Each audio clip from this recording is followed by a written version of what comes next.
सबका स्वागत करता हूं।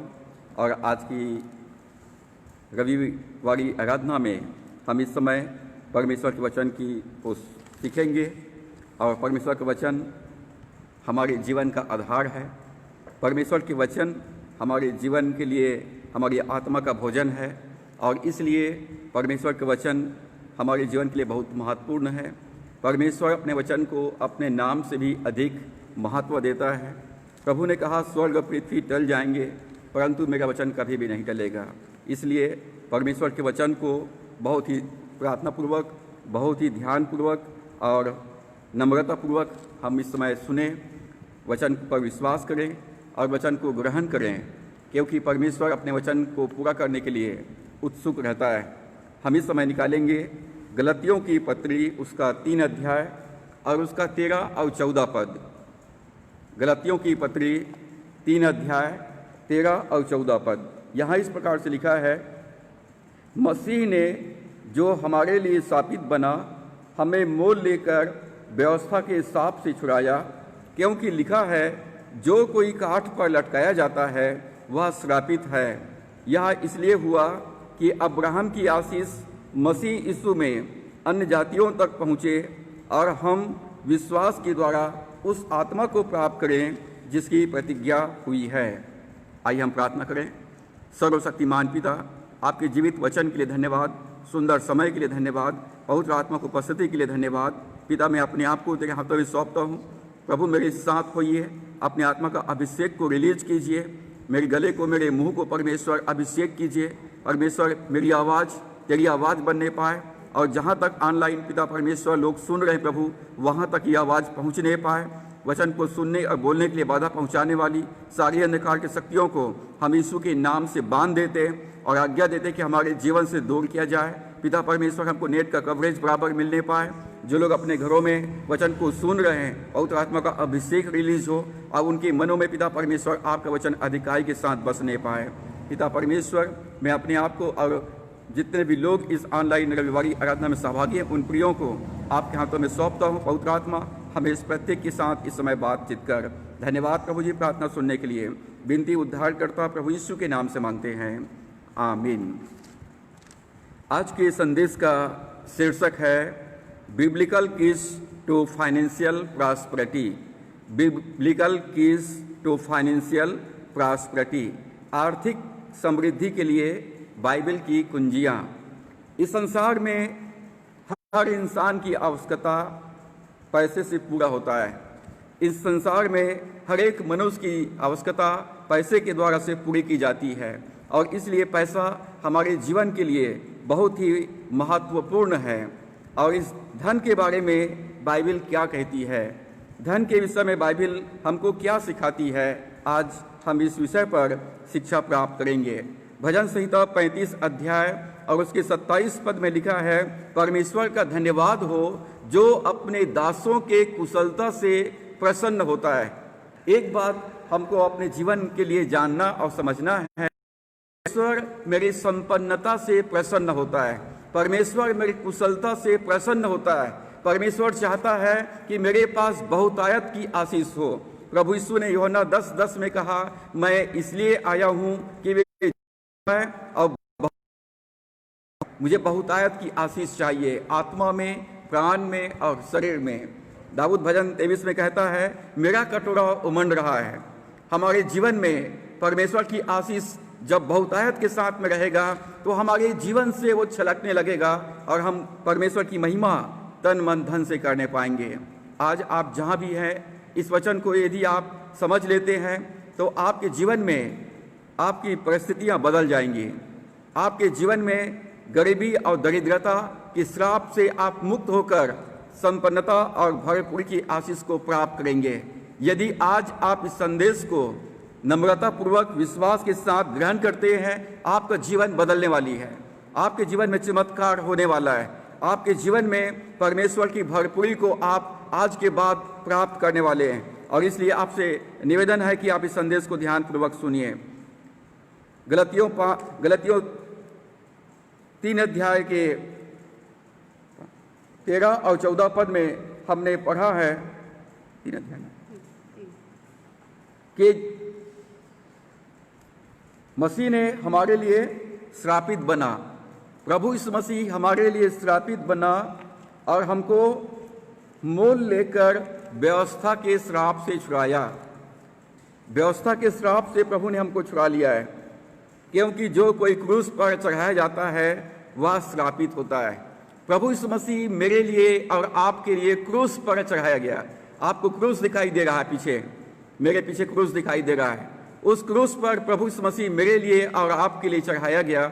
मेरे लिए यीशु मसीह श्रापित बना, मेरे लिए प्रभु यीशु मसीह पापी बना, मेरे लिए रोगी बना और मेरे लिए प्रभु यीशु मसीह कंगाल बन गया, ताकि मैं व्यवस्था के श्राप से छूटकर धार्मिकता का जीवन व्यतीत करूं, आशीषित जीवन व्यतीत करूं और भरपूरी के जीवन को व्यतीत करूं। गरीबी एक श्राप है। पहली बात मुझको और आपको जो समझना है, गरीबी एक श्राप है। यदि आप एक मसीह विश्वासी हैं, चाहे आप कहीं कभी हो, चाहे आप किसी भी परिस्थिति में क्यों न हो, आप प्रभु यीशु मसीह के पास आए हैं, जीवते परमेश्वर के पास आए हैं। जिसने सब कुछ बनाया वो परमेश्वर है, जो संसार को चला रहा है वो परमेश्वर है, और उस जीवते परमेश्वर पर विश्वास के साथ आप आए हुए हैं। तो एक बात मुझको और आपको समझना है कि गरीबी एक श्राप है, और गरीबी के श्राप से मुझे छुटकारा प्राप्त करना है। प्रभु यीशु मसीह पर जब आप विश्वास करते हैं, जब यीशु को अपने जीवन का उद्धार करता प्रभु स्वीकार करते हैं, तो आपके जीवन में छुटकारा आता है। प्रभु यीशु मसीह का नाम का अर्थ होता है उद्धार करता, छुड़ाने वाला। प्रभु यीशु मसीह गरीबी के श्राप से छुड़ाने के लिए क्रूस पर बलिदान हुआ है। मनुष्य के जीवन में गरीबी कहाँ से आया? जब परमेश्वर ने आदम हवा को बनाया, तो परमेश्वर ने आदम हवा को अदन की बगीचा में रखा, और परमेश्वर उनको सब प्रकार के वृक्षों के फल खाने के लिए परमेश्वर ने उदारता के साथ उनके लिए प्रबंध किया था। परंतु आदम और हवा परमेश्वर की आज्ञा का उल्लंघन किया। हम उत्पत्ति 3 अध्याय 1 से 7 पद को हम पढ़ते हैं, तो वहां पर लिखा है कि शैतान कनिंग था, शैतान धूर्त था, सांप धूर्त था, और शैतान जो है सांप में समा करके स्त्री के पास में आया, हवा के पास में आया, और हवा से लगातार बातचीत किया, और हवा को अपने चतुराई से, अपने धोखे से, अपने चालबाजी से बहका दिया। हवा बहकाने में आ गई और उसने ज्ञान के वृक्ष के फल को खाई, और साथ ही अपने पति को भी खिलाई। और उसके बाद लिखा है कि उनकी आंखें खुल गए, वे आत्मा में मर गए और शरीर में आ गए। उन्होंने परमेश्वर की आज्ञा का उल्लंघन कर दिया। उन्होंने जिस प्रकार से लूसीफर ने स्वर्ग में विद्रोह किया, राजद्रोह किया, उसी प्रकार से आदम ने इस पृथ्वी पर राजद्रोह कर दिया। परिणाम स्वरूप वो आत्मा में मर गए और उनके जीवन में मृत्यु आई, उनके जीवन में गरीबी आया और उनके जीवन में श्राप आ गया। परमेश्वर ने आदम हवा को चमड़े से, लहू लगा हुआ चमड़ा उसको पहनाया और उसको अदन की बगीचा से, अदन की बगीचा लोक का प्रतीक है, पैराडाइज, स्वर्ग लोक का प्रतीक है, जहां परमेश्वर हर सुबह आदम हवा से मिलने के लिए आया करता था। वहां पर आनंद था, वहां पर शांति था, वहां पर भरपूरी था। परंतु आदम ने एक निर्णय लिया आज्ञा उल्लंघन करने का, और उनके जीवन में मृत्यु, बीमारी और गरीबी आया, और परमेश्वर से अलगाव आया।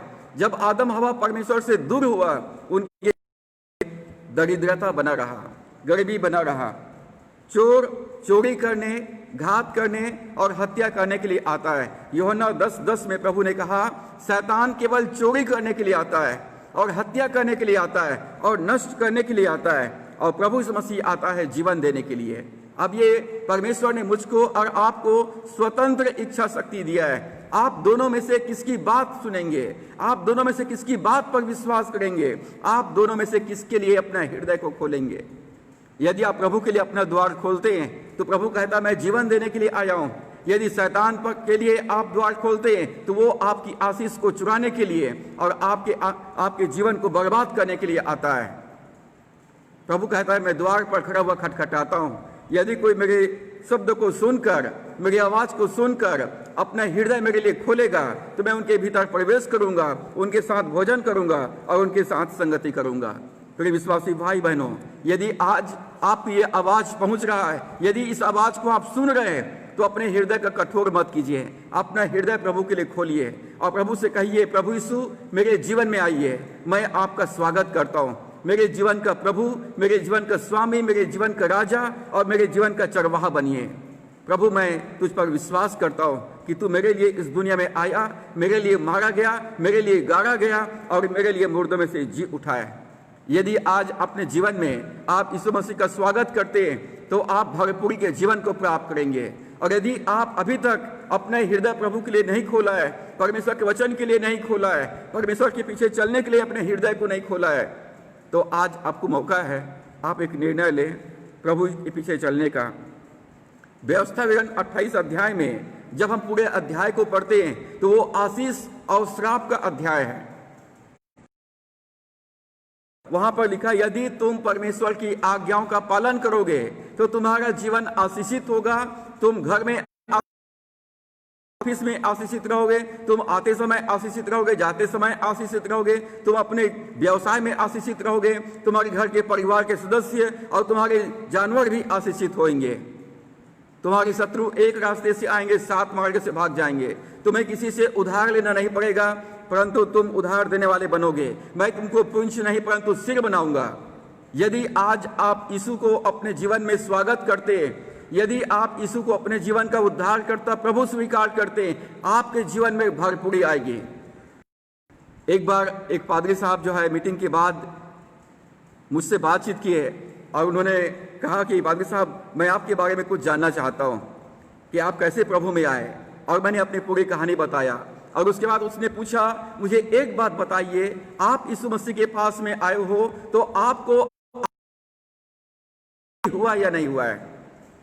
फाइनेंशियल ब्लेसिंग के बारे में बताइए, आपके आर्थिक जीवन स्तर कैसा है? तो मैंने उनको कहा कि हम लोग 6 भाई बहन हैं और जब मेरी मम्मी जिंदा थी तो उन्होंने कहा कि मेरे 6 बच्चों में मेरा जो मंझला बेटा है, मैं मंझला बेटा भाई हूँ अपने 3 भाइयों में से 5वें नंबर का। और मेरे विषय में मेरी माँ ने कहा था कि मेरे 6 बच्चों में से मेरा दयाराम सबसे ज़्यादा आशीषित है और सुखी है और आनंदित है। ये वो मेरी माँ की गवाही थी। उसने कुछ तो मेरे जीवन में देखा होगा कि सारे बच्चों से मैं ज़्यादा आशीषित हूँ।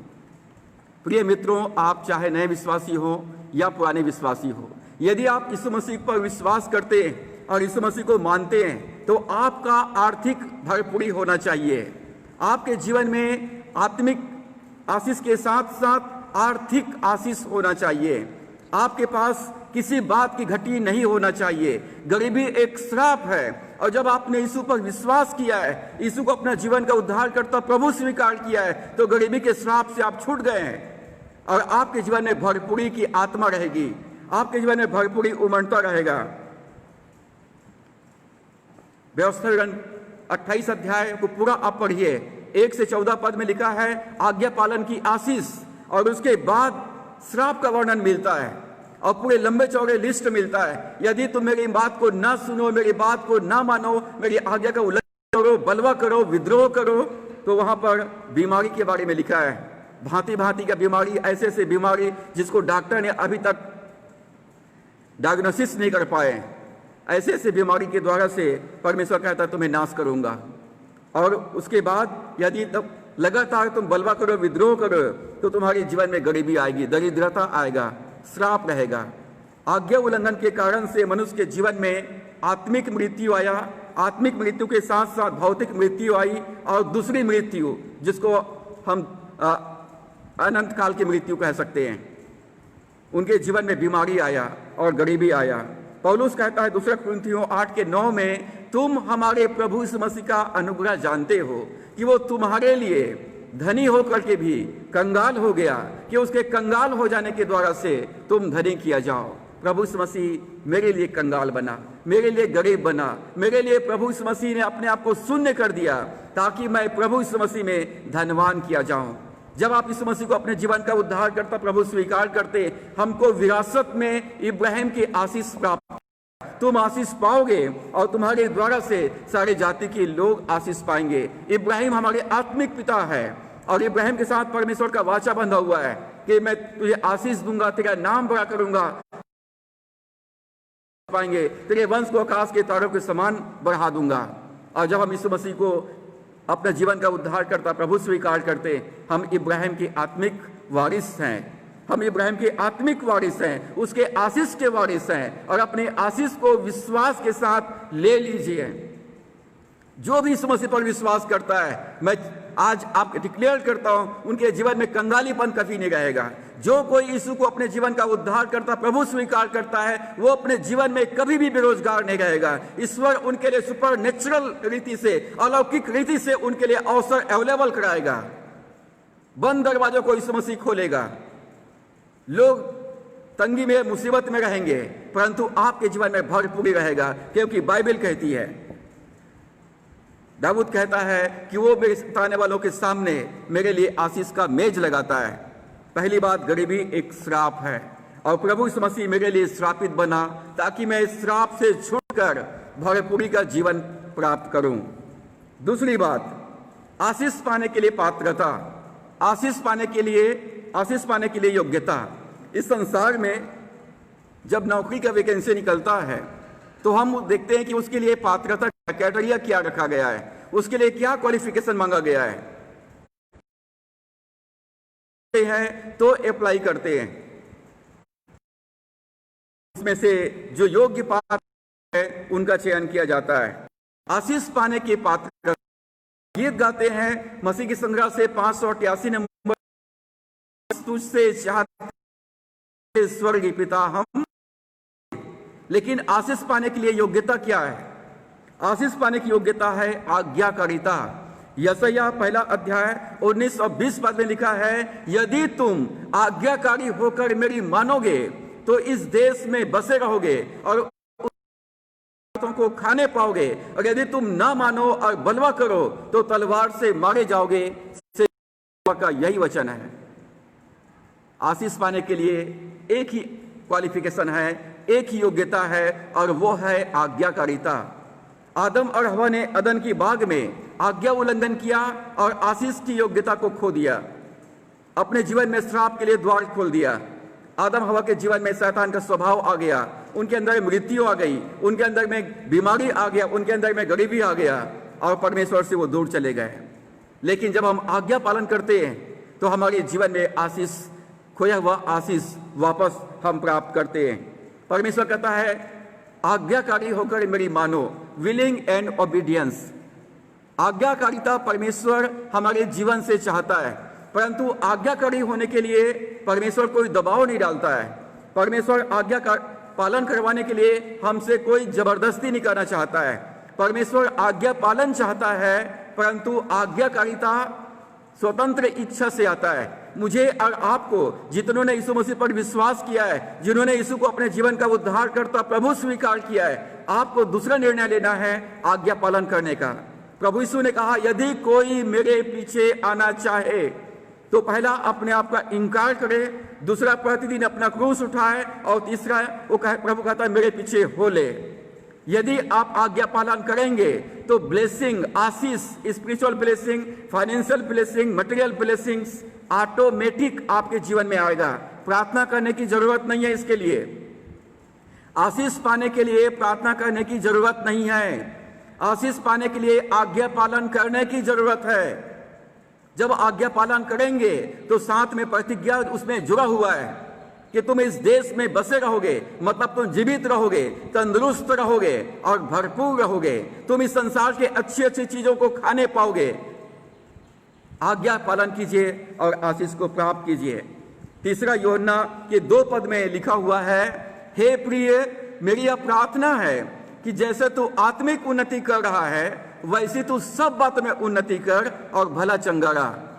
आपको सब बातों में उन्नति करने के लिए, जीवन के हर क्षेत्र में संपन्नता के लिए जो शर्त है आत्मिक उन्नति करना। और आत्मिक उन्नति के लिए हमको एक्सरसाइज करने की आवश्यकता है। हमको नियमित रूप से परमेश्वर के वचन को अध्ययन करना है, परमेश्वर के वचन को मनन करना है, परमेश्वर के वचन को मेमोराइज करना है, परमेश्वर के वचन को बार बार सुनना है, परमेश्वर के वचन का पालन करना है, परमेश्वर के वचन को अपने मुंह से अंगीकार करना है, परमेश्वर के वचन के अनुसार हमको अपने जीवन को व्यतीत करना है। याकूब कहता कि हे भाइयों, केवल वचन के सुनने वाले ही नहीं, परंतु वचन के अनुसार चलने वाले बनो। जो वचन को सुनता है और वचन को नहीं मानता, वो अपने आप को धोखा दे रहा है। यदि आप केवल बाइबल पढ़ने वाले हैं, केवल वचन को सुनने वाले हैं, तो आप आशीष पाने वाले नहीं हैं। आशीष पाने के लिए परमेश्वर के वचन को मानना आवश्यक है, और वचन को मानने के लिए कोई आपको फोर्स नहीं करेगा, कोई आपको साथ जबरदस्ती नहीं करेगा। आपको अपने मर्जी से, स्वतंत्र इच्छा से यह निर्णय लेना है, परमेश्वर मैं तेरे पीछे चलूंगा, मैं तेरी आज्ञाओं का पालन करूंगा। और जब आज्ञा पालन करेंगे तो परमेश्वर कहता है आई विल ब्लेस यू, मैं तुमको आशीष दूंगा। पहला शमूएल 15 अध्याय के 22 पद में परमेश्वर कहता है कि सुन, परमेश्वर होम बलि और मेल बलि से उतना प्रसन्न नहीं होता। आपके बाइबल पढ़ने से, आपके प्रार्थना करने से, आपके चर्च जाने से, आपका दसवां भेंट देने से परमेश्वर उतना प्रसन्न नहीं होता है जितना आपके आज्ञा पालन करने से परमेश्वर प्रसन्न होता है।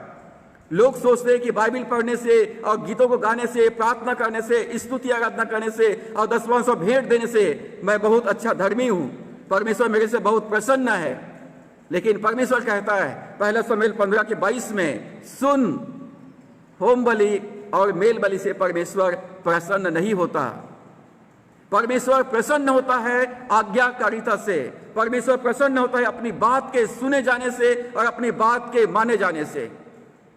यदि अपने जीवन में आप आशीष पाने के योग्य बनना चाहते हैं, विलिंग एंड ओबीडियंस, आज्ञाकारी होकर मानना है। यदि आप आज्ञाकारी होकर मानेंगे तो प्रभु कहता है मैं तुम्हें अपना मित्र कहूंगा और जो कुछ मेरा है वो सब कुछ तुम्हारा है। यदि आप आज्ञा पालन करेंगे, परमेश्वर अपनी प्रतिज्ञाओं को आपके जीवन में पूरा करेंगे। तीसरी बात, पहला हमने देखा गरीबी एक श्राप है। प्रभु यीशु मसीह हमारे लिए श्रापित बना ताकि हम उस पर विश्वास करके गरीबी के श्राप से छुटकर धार्मिक भरपूरी का जीवन व्यतीत करें। दूसरा, आशीष पाने के लिए जो क्वालिफिकेशन है, आशीष पाने के लिए जो पात्रता है, वो है आज्ञाकारिता। परमेश्वर आज्ञा पालन करवा नहीं सकता है क्योंकि आज्ञा पालन स्वतंत्र इच्छा से आता है।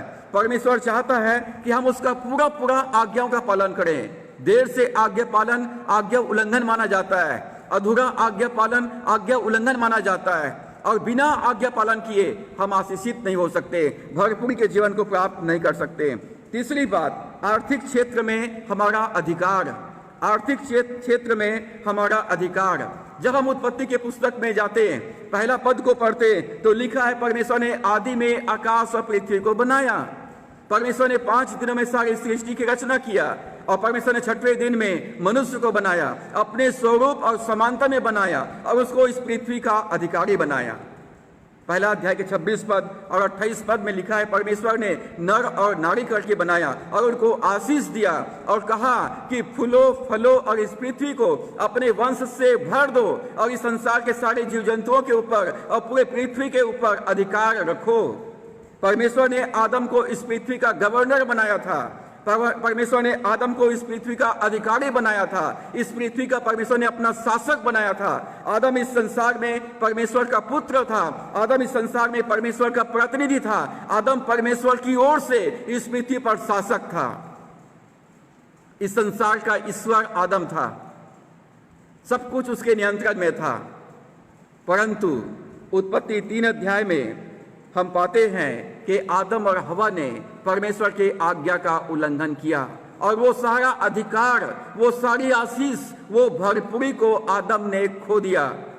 उसने शैतान के झूठ पर विश्वास किया। शैतान के झूठ पर जब उसने विश्वास किया, जब शैतान के बात को माना, उसने परमेश्वर के विरोध में बलवा किया और परमेश्वर के आशीष के जो योग्यता है, उस योग्यता को उसने गंवा दिया। उसने सारा अधिकार शैतान को ट्रांसफर कर दिया। सारा अधिकार, इस पृथ्वी का पूरा अधिकार शैतान के पास चला गया। संपूर्ण मानव जाति शैतान का गुलाम बन गया। इस संसार का ईश्वर शैतान बन गया। इस पृथ्वी के सारे जीव जंतु और सारे धन संपत्ति सब कुछ शैतान के पास चला गया। और इसलिए 2 कुरिन्थियों 4:4 में लिखा है शैतान इस संसार का ईश्वर है। मत्ती 4 अध्याय में जब प्रभु यीशु मसीह का शैतान ने परीक्षा लिया तो उसको ऊंचे पहाड़ पर ले गया और पल भर में पूरे संसार का विभव दिखा दिया और प्रभु यीशु मसीह के सामने एक प्रस्ताव रखा, यदि तू मुझे गिरकर प्रणाम करे तो मैं संसार का सारा धन दौलत मैं तुझे दे दूंगा, क्योंकि ये सब कुछ मुझे सौंपा गया है। आदम ने शैतान को सौंप दिया। यहां पर शैतान के पर ध्यान दीजिए, शैतान कहता है सब कुछ मुझे सौंपा गया है। शैतान को किसने सौंपा? आदम ने सौंपा। हम लोग सब आदम हवा में थे, हम सब आदम हवा के संतान हैं। जब आदम अपने आप को शैतान को बेच दिया, अपने आप को शैतान के अधीन कर दिया, तो सारा मानव जाति शैतान के अधीन आ गया। संपूर्ण मानव जाति के जीवन में गरीबी और बीमारी और मृत्यु आ गया और पाप आ गया। परंतु परमेश्वर का अनुग्रह हमारे ऊपर बना रहा। परमेश्वर ने आदम हवा के लिए एक मेमने को बलि किया और उसके चमड़े को निकाला और आदम हवा को पहना दिया। परमेश्वर ने फिर भी हमसे प्रेम किया। हमारे लिए प्रभु यीशु मसीह क्रूस पर बलिदान हुआ। हमारे लिए वो पापी बना, हमारे लिए रोगी बना, हमारे लिए वो गरीब कंगाल बना, हमारे लिए वो श्रापित बना, हमारे लिए वो उसने मृत्यु का स्वाद को चखा, ताकि हम यीशु मसीह पर विश्वास करके हम श्राप से मुक्त होकर भरपूरी के जीवन को प्राप्त करें। प्रभु यीशु मसीह ने अपने क्रूस के द्वारा से सारे प्रधानताओं को और अधिकारियों को क्रूस पर से उतार कर उनका खुल्लम खुल्ला तमाशा बनाया। प्रभु ने शैतान का पूरा अधिकार को छीन लिया, उस पूरा अधिकार शैतान का वापस छीन लिया। और प्रभु ने कहा स्वर्ग और पृथ्वी का सारा अधिकार अब मुझे दिया गया है। स्वर्ग और पृथ्वी का सारा अधिकार प्रभु ने कहा अब मुझे दिया गया है, और ये अधिकार, मैं स्वर्ग और पृथ्वी का पूरा अधिकार अब मैं तुमको देता हूं। जो कुछ तुम इस पृथ्वी पर बांधोगे वो स्वर्ग में बंधेगा, और जो कुछ तुम इस पृथ्वी पर खोलोगे वो स्वर्ग में खुलेगा। लूका 10:19 में वो कहता है, देखो मैं तुम्हें सांपों को और बिच्छुओं को रौंदने का और शत्रु की सारी सामर्थ पर तुम्हें अधिकार दिया है। प्रभु ने वसीयत लिखा, परमेश्वर ने वसीयत लिखा, और वसीयत मेरे और आपके नाम में परमेश्वर ने उसमें सिग्नेचर कर दिया। प्रभु यीशु मसीह ने उसने अपना सिग्नेचर कर दिया और कहा जो कुछ तुम मेरे नाम से मांगोगे वो तुम्हें मिलेगा। वसीयत मरने के बाद वो सक्रिय होता है। जब तक वसीयत लिखने वाला जिंदा है तब तक वो वसीयत को चेंज कर सकता है, लेकिन यदि वसीयत लिखने वाला यदि मर जाता है तो वसीयत अब वो एक्टिव हो जाता है। प्रभु यीशु मसीह ने मेरे और आपके नाम में स्वर्ग और पृथ्वी का पूरा संपत्ति, पूरी जायदाद मेरे और आपके नाम में कर दिया है, सिग्नेचर कर दिया है। अब कहा है कि जो कुछ तुम मेरे नाम से मांगोगे वो सब कुछ तुम्हें मिलेगा। जाओ तुम अपने अधिकार में ले लो, मांगो तुम्हें दिया जाएगा। और प्रभु यीशु मसीह ने हमको सारे उत्तम आशीषों से आशीषित किया है। इफिसियों 1:3 में पौलुस कहता है, परमेश्वर का धन्यवाद हो जो स्वर्गीय स्थानों में हमको सारे आत्मिक आशीषों से आशीषित किया है। परमेश्वर का धन्यवाद हो कि परमेश्वर ने अपनी सारी जायदाद मेरे नाम कर दिया है। अब ये पूरा दुनिया मेरे बाप का है और मैं उसका संतान हूं, इसका मतलब वो सब मेरा है। परंतु शैतान उस पर कब्जा करके बैठा हुआ है। प्रभु ने मुझे अधिकार दिया है और कहा है कि तुम मेरे नाम से दुष्ट आत्माओं को निकालोगे, मेरे नाम से आज्ञा दोगे और वो छोड़कर चले जाएंगे।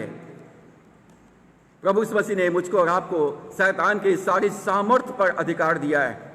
प्रभु ने कहा तुम मेरे नाम से दुष्ट आत्मा को निकालोगे। उन्हें आदेश दो, यदि कोई आपके घर में जबरदस्ती घुस जाए, यदि आपके संपत्ति पर जो आपके नाम में रजिस्टर्ड है यदि कोई कब्जा कर ले, तो आपको अधिकार है, गवर्नमेंट के कानून आपको साथ देगा और आपको इस पावर है कि आप उसको अपने जगह से जो कैप्चर किया, जो ऑक्युपाई किया है, उसको निकालने का आपको लीगल अधिकार मिल जाएगा, वैधानिक अधिकार आपको मिल जाएगा। स्वर्ग का कानून मुझको वैधानिक रूप से ये अधिकार दिया है कि मैं अपने आशीषों को ले लूं। और परमेश्वर ने मुझको स्वर्गीय सैनिकों को नियुक्त किया है, मेरे लिए स्वर्ग दूतों को नियुक्त किया है। इब्रानियों 1:14 के अनुसार परमेश्वर के स्वर्ग दूत मेरे चारों ओर है, मेरी सहायता करने के लिए, मेरी रक्षा करने के लिए और मुझे मेरा हक दिलाने के लिए। और इसलिए शैतान को आदेश दें कि वो आपके आशीष को, आपके परिवार को छोड़कर, आपके स्वास्थ्य को छोड़कर, आपके फाइनेंस को छोड़कर यीशु मसीह के नाम से चला जाए। और स्वर्गदूतों को आप आज्ञा दें कि स्वर्गदूत, सेवा टलकाने वाली आत्माएं आपके जाकर आपके सारे आवश्यकताओं को, आपके सारी जरूरतों को यीशु मसीह के नाम में लेकर के आए। अब हमारा अधिकार है कि हम संपन्न रहें, क्योंकि हम राजपदधारी याजकों का समाज है। मेरा परमेश्वर सृष्टि का मालिक है और मैं उसका संतान हूं। और इसलिए गरीबी के लिए मेरे जीवन में कोई जगह नहीं है, दुर्बलता के लिए मेरे जीवन में कोई जगह नहीं है, गरीबी के लिए और बीमारी के लिए मेरे जीवन में अब कोई स्पेस नहीं है। शैतान को कोई मौका मत दीजिए। शैतान को यदि मौका देंगे तो आपकी आशीष को चुराएगा, आपको बीमार बना देगा और आपको कंगाल बना देगा और आपको परमेश्वर के संगति से दूर कर देगा। और इसलिए शैतान को बोलिए, शैतान तेरे लिए कोई वैकेंसी खाली नहीं है, शैतान तेरे लिए मेरे जीवन में अब कोई जगह नहीं है, मैं प्रभु का हूं और प्रभु मेरा है। और यीशु मसीह के नाम में अपने आशीष को ले लीजिए। दाऊद कहता है, वो मेरे सताने वालों के सामने, मेरे विरोधियों के सामने मेरे लिए आशीष का मेज लगाया है। उस मेज में आपकी सारी आशीषें शामिल, सारी आशीषें उसमें रखा हुआ है। यीशु मसीह पर विश्वास करके उसको ले लीजिए। पौलुस इफिसियों के पत्री 2:8 और 9 में कहता है, विश्वास के द्वारा अनुग्रह ही से तुम्हारा उद्धार हुआ है। परमेश्वर का अनुग्रह आशीष पर हाथ झुका हुआ है। विश्वास का हाथ बढ़ाइए और अपने आशीष को ले लीजिए। प्रभु ने कहा, मैंने कनान तुमको दे दिया है, पूरा कनान तुम्हारा है, जाओ उसको अपने अधिकार में ले लो। उनको वहां पर कनानियों से युद्ध करना था। आशीष को पाने के लिए आपको विश्वास की लड़ाई लड़ना है, विश्वास की अच्छी कुश्ती लड़ना है, आज्ञाओं का पालन करना है, परमेश्वर के वचन को डिक्लेयर करना है। जब परमेश्वर वचन को बोलेंगे तो पवित्र आत्मा उस शब्दों को लेगा और आपके लिए परिस्थितियों को निर्मित करेगा। जब वचन को बोलेंगे, स्वर्गदूत उन वचनों को लेगा और आपके लिए काम करेगा। आशीष बैठे बैठे नहीं मिलेगा, आपको उसके लिए आत्मिक युद्ध लड़ना है। पौलुस इफिसियों 6:10 में कहता है, निदान प्रभु में और उसकी शक्ति के प्रभाव में बलवंत बनो और परमेश्वर के सारे हथियार बांध लो, क्योंकि हमारी लड़ाई मांस और लहू के साथ नहीं है, परंतु प्रधानों के साथ, अधिकारियों के साथ, हाकिमों के साथ और आत्मिक सेनाओं के साथ है जो आकाश में है। आपको लड़ना है, आपको युद्ध करना है। हम लोग युद्ध क्षेत्र में डाल दिए गए हैं। शैतान हमारे विरोध करने के लिए पूरे समय काम कर रहा है। आपको वचन को थामे रहना है, प्रार्थना को थामे रहना है, वचन को बोलते रहना है, स्तुति आराधना करते रहना है, प्रभु की गवाही देते रहना है, प्रभु का कार्य करते रहना है। प्रभु ने कहा, मैं तुम्हें न तो छोड़ूंगा न तुम्हें त्यागूंगा, जहां जहां तुम जाओगे मैं तुम्हारे साथ में रहूंगा और मैं जगत के अंत तक तुम्हारे साथ में रहूंगा, मैं तुमको आशीषित करूंगा। जब आप वचन को लेकर आप डिक्लेयर करेंगे, घोषणा करेंगे, तो वो आपके लिए हो जाएगा। जब परमेश्वर ने कहा उजियाला हो तो उजियाला हो गया। जब प्रभु ने कहा आंधी और तूफान को थम जा तो आंधी और तूफान थम गया। जब आप वचन को बोलेंगे आपके लिए वो हो जाएगा। पवित्र आत्मा आपके मुंह से निकले हुए शब्दों को लेगा, स्वर्गदूत आपके मुंह से निकले गए वचनों को लेगा और आपके लिए काम करेगा। जब यीशु मसीह के नाम से बोलेंगे तो शैतान चला जाएगा। जब यीशु मसीह के नाम से बोलेंगे स्वर्गदूत एक्टिवेट हो जाएंगे। गरीबी एक श्राप है, आशीष पाने की योग्यता आज्ञाकारिता है। और तीसरी बात, पूरा पृथ्वी मेरे बाप का है, ये शैतान का नहीं है। इसलिए पृथ्वी के सारी ब्लेसिंग्स, सारे मटेरियल ब्लेसिंग्स, सारे फाइनेंशियल ब्लेसिंग्स मेरा और आपका है, हमारे नाम कर दिया गया है। यीशु मसीह के नाम में अपने आशीष को ले लीजिए। चौथी बात, हमें वचन पर विश्वास करना है, वचन पर विश्वास करना है, बाइबल पर विश्वास करना है। हम सब चीजों पर विश्वास करते हैं, सब बातों पर विश्वास करते हैं, परमेश्वर के वचन पर भी विश्वास करें। यूहन्ना 14 में प्रभु ने कहा, तुम परमेश्वर पर विश्वास करते हो तो मुझ पर भी विश्वास करो। परमेश्वर पर विश्वास करें। पैसा के लिए, धन के लिए यीशु मसीह पर विश्वास कीजिए। जहां धन संपत्ति के बारे में चर्चा करते हैं, लोगों का चेहरा उतर जाता है, लोग दाएं बाएं देखना चालू कर देते हैं। सब बातों पर विश्वास करते हो, चंगाई के लिए विश्वास करते हो, अनंत जीवन के लिए विश्वास करते हो, दुष्ट आत्मा निकालने के लिए विश्वास करते हो, तो पैसे के लिए भी विश्वास कीजिए। क्या यीशु मसीह पर विश्वास करने से पैसा मिलेगा? हाँ मिलेगा, क्योंकि प्रभु ने कहा, मैं तुम्हारे जीवन में इसलिए तो आया हूं कि मैं तुमको जीवन दूं और बहुतायत का जीवन दूं, बहुतायत की आशीष दूं। यदि आप यीशु मसीह पर उद्धार पाए हुए, नया जन्म प्राप्त किए हुए, तो गरीबी के लिए कोई जगह नहीं है।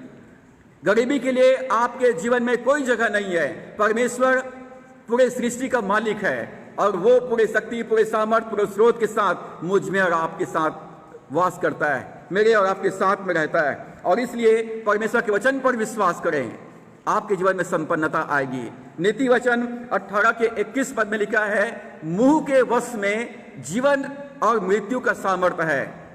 हमारे जीव में जीवन और मृत्यु का सामर्थ्य है, और जो व्यक्ति इसको काम में लाना जानता है, जो इसको इस्तेमाल करना जानता है, वो उसका प्रतिफल पाएगा। आपके हाथ में डंडा है और आपके कैंपस में पूरे जानवर घुस गए हैं, तो क्या करेंगे आप? यदि आपको डंडा चलाने आता है तो सारे जानवर को भगाएंगे, और यदि आपको लकड़ी, जो डंडा है, आपके हाथ में जो हथियार है, उसको चलाने नहीं आता है, तो सारा जानवर आपके कैंपस में घुसकर आपके दाग के बारी को बिगाड़ देगा। आपके और मेरे हाथ में परमेश्वर का वचन है। यदि इस वचन को आपको इस्तेमाल करना आता है, आप यदि इस वचन को अपने मुंह से बोलना जानते हैं, तो आप इसकी आशीष को पाएंगे। आत्मा का तलवार परमेश्वर का वचन है, और इसको ले लीजिए। जब वचन को बोलेंगे, ये वचन जीवित हो जाएगा, और जो बोलेंगे वो आपके लिए हो जाएगा। प्रभु यीशु मसीह ने कहा, मैं तुमसे सच सच कहता हूं, तुम इस पहाड़ से कहो कि उखड़ जा और समुद्र में जा पर, और अपने मन में संदेह ना करे वरन प्रतीति करे, जो मैं कहता हूं वह हो जाएगा, तो तुम्हारे लिए हो जाएगा। आपके मुंह में आश्चर्य कर्म है। पौलुस कहता है, मैंने विश्वास किया इसलिए मैंने बोला। वचन पर विश्वास करें, वचन पर विश्वास करें और बोलिए। यह वचन परमेश्वर का वचन है, यह स्वर्ग का वचन है। प्रभु ने कहा, धरती और आसमान टल जाएंगे परंतु मेरा वचन नहीं टलेगा। मेरा वचन स्वर्ग में स्थिर कर दिया गया है। जब वचन को आप बोलेंगे, परमेश्वर पूरा स्वर्ग उसका आदर करेगा। जब वचन को बोलेंगे, शैतान घुटना टेकेंगे। जब आप वचन को बोलेंगे, लाल समुद्र झुक जाएगा और आपको रास्ता देंगे। जहां पर कोई रास्ता नहीं है, वहां पर रास्ता बन जाएगा। आश्चर्य कर्म आपके मुंह में, आपके मन में और आपके मुंह में। वचन को मुंह से बोलिए। अपने बीमारी का गीत मत गाइए, गरीबी का गीत मत गाइए, बेरोजगारी का गीत मत गाइए, अपने जीवन में कितना दुख आपने उठाया इसका गीत मत गाइए। गीत गाइए कि मेरा यीशु मसीह जो धनी था, मेरे लिए वो कंगाल बन गया, ताकि मैं उसके कंगाल हो जाने के द्वारा से अब मैं धनवान हूं। लेट द वीक से I am strong, let the poor से आई एम रिच। गीत गाइए, परमेश्वर का धन्यवाद हो, क्योंकि वो मेरे लिए गरीब बना, मेरे लिए कंगाल बना, मेरे लिए वो श्रापित बना, मेरे लिए वो अपने आप को शून्य कर दिया ताकि मैं उसमें धनी किया जाऊं। दाऊद कहता है भजन 23 के पहला पद में, the Lord ruleth me, I shall not want. परमेश्वर मुझ में राज करता है, परमेश्वर मेरा शासक है, वो मुझ में शासन करता है, और इसलिए मेरे जीवन में किसी बात की कमी नहीं है। जिन चीजों की मुझे अपेक्षा है वो सब वस्तुएं मुझे दे दी जाएगी, उपलब्ध करा दिया जाएगा। यहोवा मेरा चरवाहा है, वो मुझको चला रहा है और मुझे किसी बात की कमी नहीं होगी। आज आपके जीवन को कौन चला रहा है? यदि आपका जीवन को परमेश्वर का वचन चला रहा है, यदि वचन के अनुसार आप चल रहे हैं, मैं डिक्लेयर करता हूं यीशु के नाम में, गरीबी आपके जीवन में दूर दूर तक भी नहीं आएगा। आपके जीवन में गरीबी दूर दूर तक भी नहीं आएगा। वो आपको देखेगा और भाग जाएगा, क्योंकि आपके अंदर में संपन्न करने वाला यीशु मसीह है, जो आपके लिए कंगाल बना और कंगालीपन से आपको वो छुड़ा लिया है। अब आप यीशु मसीह में आशीषित है। जब वो यीशु मसीह को आपके जीवन में देखेगा, जब परमेश्वर वचन को आपके जीवन में देखेगा, कंगालीपन की दुष्ट आत्मा आपको छोड़कर चला जाएगा। भजन 34 के 9 और 10 पद में दाऊद डिक्लेयर करता है, घोषणा करता है, यहोवा के डरवैयों को किसी भली वस्तु की कमी नहीं होगी। जो परमेश्वर की खोज करने वाले हैं, उन्हें किसी बात की घटी नहीं होगी। जवान सी भूखे रह सकते हैं, उन्हें घटी हो सकता है, परंतु परमेश्वर की खोज करने वालों को, परमेश्वर के पीछे चलने वालों को, वचन के अनुसार चलने वाले लोगों को किसी भली वस्तु की कमी नहीं होगी। और पौलुस फिलिपियों 4 के 19 में डिक्लेयर करता है, और मेरा परमेश्वर अपनी महिमा के धन के अनुसार जो महिमा सहित मसीह यीशु में है, तुम्हारी हर एक घटी को पूरा करेगा। वचन पर विश्वास कीजिए, वचन को बोलिए। दूसरा कुरिन्थियों 8-9 को बोलिए, भजन संहिता 23 के पहला पद को बोलिए, भजन संहिता 9 अध्याय 10 पद को बोलिए, भजन संहिता 34 के 9 और 10 को बोलिए, फिलिपियों 4:19 को बोलिए। गीत गाइए, the Lord is my shepherd I shall not want. गीत गाइए, Jehovah Jireh my provider, his grace is sufficient for me, he charge angels over me and I shall nothing. परमेश्वर यहोवा यिरे मेरे लिए उपाय करने वाला है, मेरे लिए प्रबंध करने वाला है, अपने दूतों को मेरे लिए आज्ञा देगा कि मुझको हाथों हाथ उठाए। अंगीकार गीतों को गाइए, परमेश्वर का एक अच्छा आराधक बनिए दाऊद के समान। जब परमेश्वर के वचन को गीत गाएंगे, जब वचन के गीत गाएंगे, आपके जीवन में दरिद्रता भाग जाएगा। लेकिन जब तक आप अपने अभाव का गीत गाएंगे, जब तक आप अपने गरीबी का गीत गाएंगे, अपने जरूरतों का गीत गाएंगे, आपके जीवन में दुष्ट आत्मा घुस के बैठा रहेगा। वचन को गाइए, वचन को गाइए। दाऊद गाता है गीत, यह वचन वहाँ मेरा, मुझे कोई घटी नहीं है। वो मुझे अच्छी अच्छी चरागाह में लेके जाता है, सुखदायी जल के झरने के पास में लेके आता है। दाऊद के समान वचन को गीत गाइए। दाऊद कहता है भजन 103 में, वो मेरी लालसाओं को उत्तम पदार्थों से तृप्त करता है, मेरे जीवन में अपनी प्रतिज्ञाओं को पूरा करके मुझको आनंदित करता है। संपन्नता का गीत गाइए, परमेश्वर के वचन पर विश्वास कीजिए और वचन का अंगीकार कीजिए। अपने जीवन में यदि भरपूरी को देखना चाहते हैं, संपन्नता को देखना चाहते हैं, यदि अपने जीवन में चाहते हैं कि आपके पास उमड़ता हुआ आशीष रहे, तो पांचवी बात जो बाइबिल हमको सिखाती है, परमेश्वर के सेवकों का आदर कीजिए, अपने पासबान का आदर कीजिए, परमेश्वर के चुने हुए सेवकों का आदर कीजिए। दूसरा इतिहास 20 अध्याय और उसके 20 पद में लिखा है, राजा यहोशापात सारे यहूदियों से कहता है, हे यरूशलेम के निवासियों मेरी सुनो, अपने परमेश्वर यहोवा पर विश्वास करो, तब तुम स्थिर रहोगे, और उसके नबियों की प्रतीति करो, तब तुम कृतार्थ हो जाओगे। इस समय वचन के सुनने वाले मेरे विश्वासी भाई बहनों, ध्यान से सुनो। पहला अपने परमेश्वर पर विश्वास कीजिए, तब तुम स्टेब्लिश हो जाओगे, तब तुम स्थिर हो जाओगे। एंड बिलीव हिज प्रॉफिट, परमेश्वर के सेवकों पर विश्वास कीजिए, अपने पासबान का भरोसा कीजिए, उनका आदर कीजिए, तब तुम संपन्न हो जाओगे, कृतार्थ हो जाओगे, तब तुम्हारी उन्नति होगी, तब तुम्हारी प्रमोशन होगा। जब तक परमेश्वर के सेवकों पर दोष लगाते रहोगे, जब तक परमेश्वर के सेवकों की कमियां गिनाते रहोगे, जब तक उसके विरोध में उसकी निंदा करते रहोगे, तब तक आपकी आशीष रुका रहेगा। बाइबल में लिखा है, पौलुस कहता है, जो प्राचीन तुम में अच्छा प्रबंध करता है, जो वचन सिखाता है, वो दुगने आदर के योग्य समझे जाए। जब प्रभु यीशु मसीह ने अपने सेवकों को भेजा, तो प्रभु ने कहा, जो तुम्हें ग्रहण करता है वो मुझे ग्रहण करता है, जो तुम्हारी आदर करता है वो मेरी आदर करता है। यदि कोई मेरा सेवक जानकर, मेरा चेला जानकर यदि तुम्हें एक गिलास पानी भी पिलाएगा, वो अपना प्रतिफल नहीं खोएगा। पासबान आपकी सेवा के लिए परमेश्वर की ओर से नियुक्त किया गया है। यदि आप अपने सेवकों का परवाह नहीं करते, अपने सेवकों की चिंता नहीं करते, अपने सेवकों के लिए प्रार्थना नहीं करते, अपने सेवकों के भौतिक और आर्थिक आवश्यकताओं को पूरा करने के लिए अपना मुट्ठी बांध करके रखते हैं, आपकी आशीष रुका रहेगा। रोमियो 13 अध्याय 7 से 10 पद में पौलुस कहता है, हर एक का हक चुकाया करो।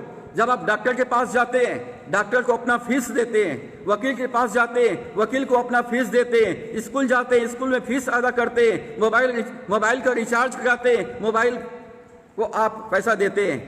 लेकिन आपने कैसा सोच लिया है कि आत्मिक आशीष के लिए कोई भी कीमत चुकाने की जरूरत नहीं है। आपने कैसा सोच लिया कि आत्मिक आशीष फ्री में मिल जाएगा। प्रभु ने कहा, दिया करो तो तुम्हें दिया जाएगा, जिस नाप से तुम नापोगे तुम्हारे लिए नापा जाएगा। लोग दबा दबा कर, हिला हिला कर और उभरता हुआ तुम्हारी गोद में डालेंगे। जब मैं यीशु मसीह पर विश्वास किया, 100% प्रभु को अपना जीवन दिया और मैंने कहा, प्रभु मेरी जरूरतें आप पूरा करेंगे, मैं कभी किसी के सामने हाथ नहीं फैलाऊंगा, मैं कभी किसी को अपनी प्रॉब्लम शेयर नहीं करूंगा।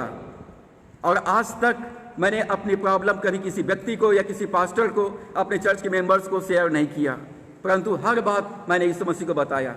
जब प्रभु ने अपनी सेवा के लिए मुझे बुलाहट दिया, मैंने कहा, प्रभु मैं जीवन भर तेरे लिए जीऊंगा और जीवन भर मैं तेरी सेवा करूंगा, परंतु मेरी जरूरत आप पूरा करेंगे, मेरी जरूरत आप पूरा करेंगे। मैं किसी कलीसिया पर, किसी संस्था पर, किसी व्यक्ति पर निर्भर होकर मैं आपकी सेवा नहीं करूंगा।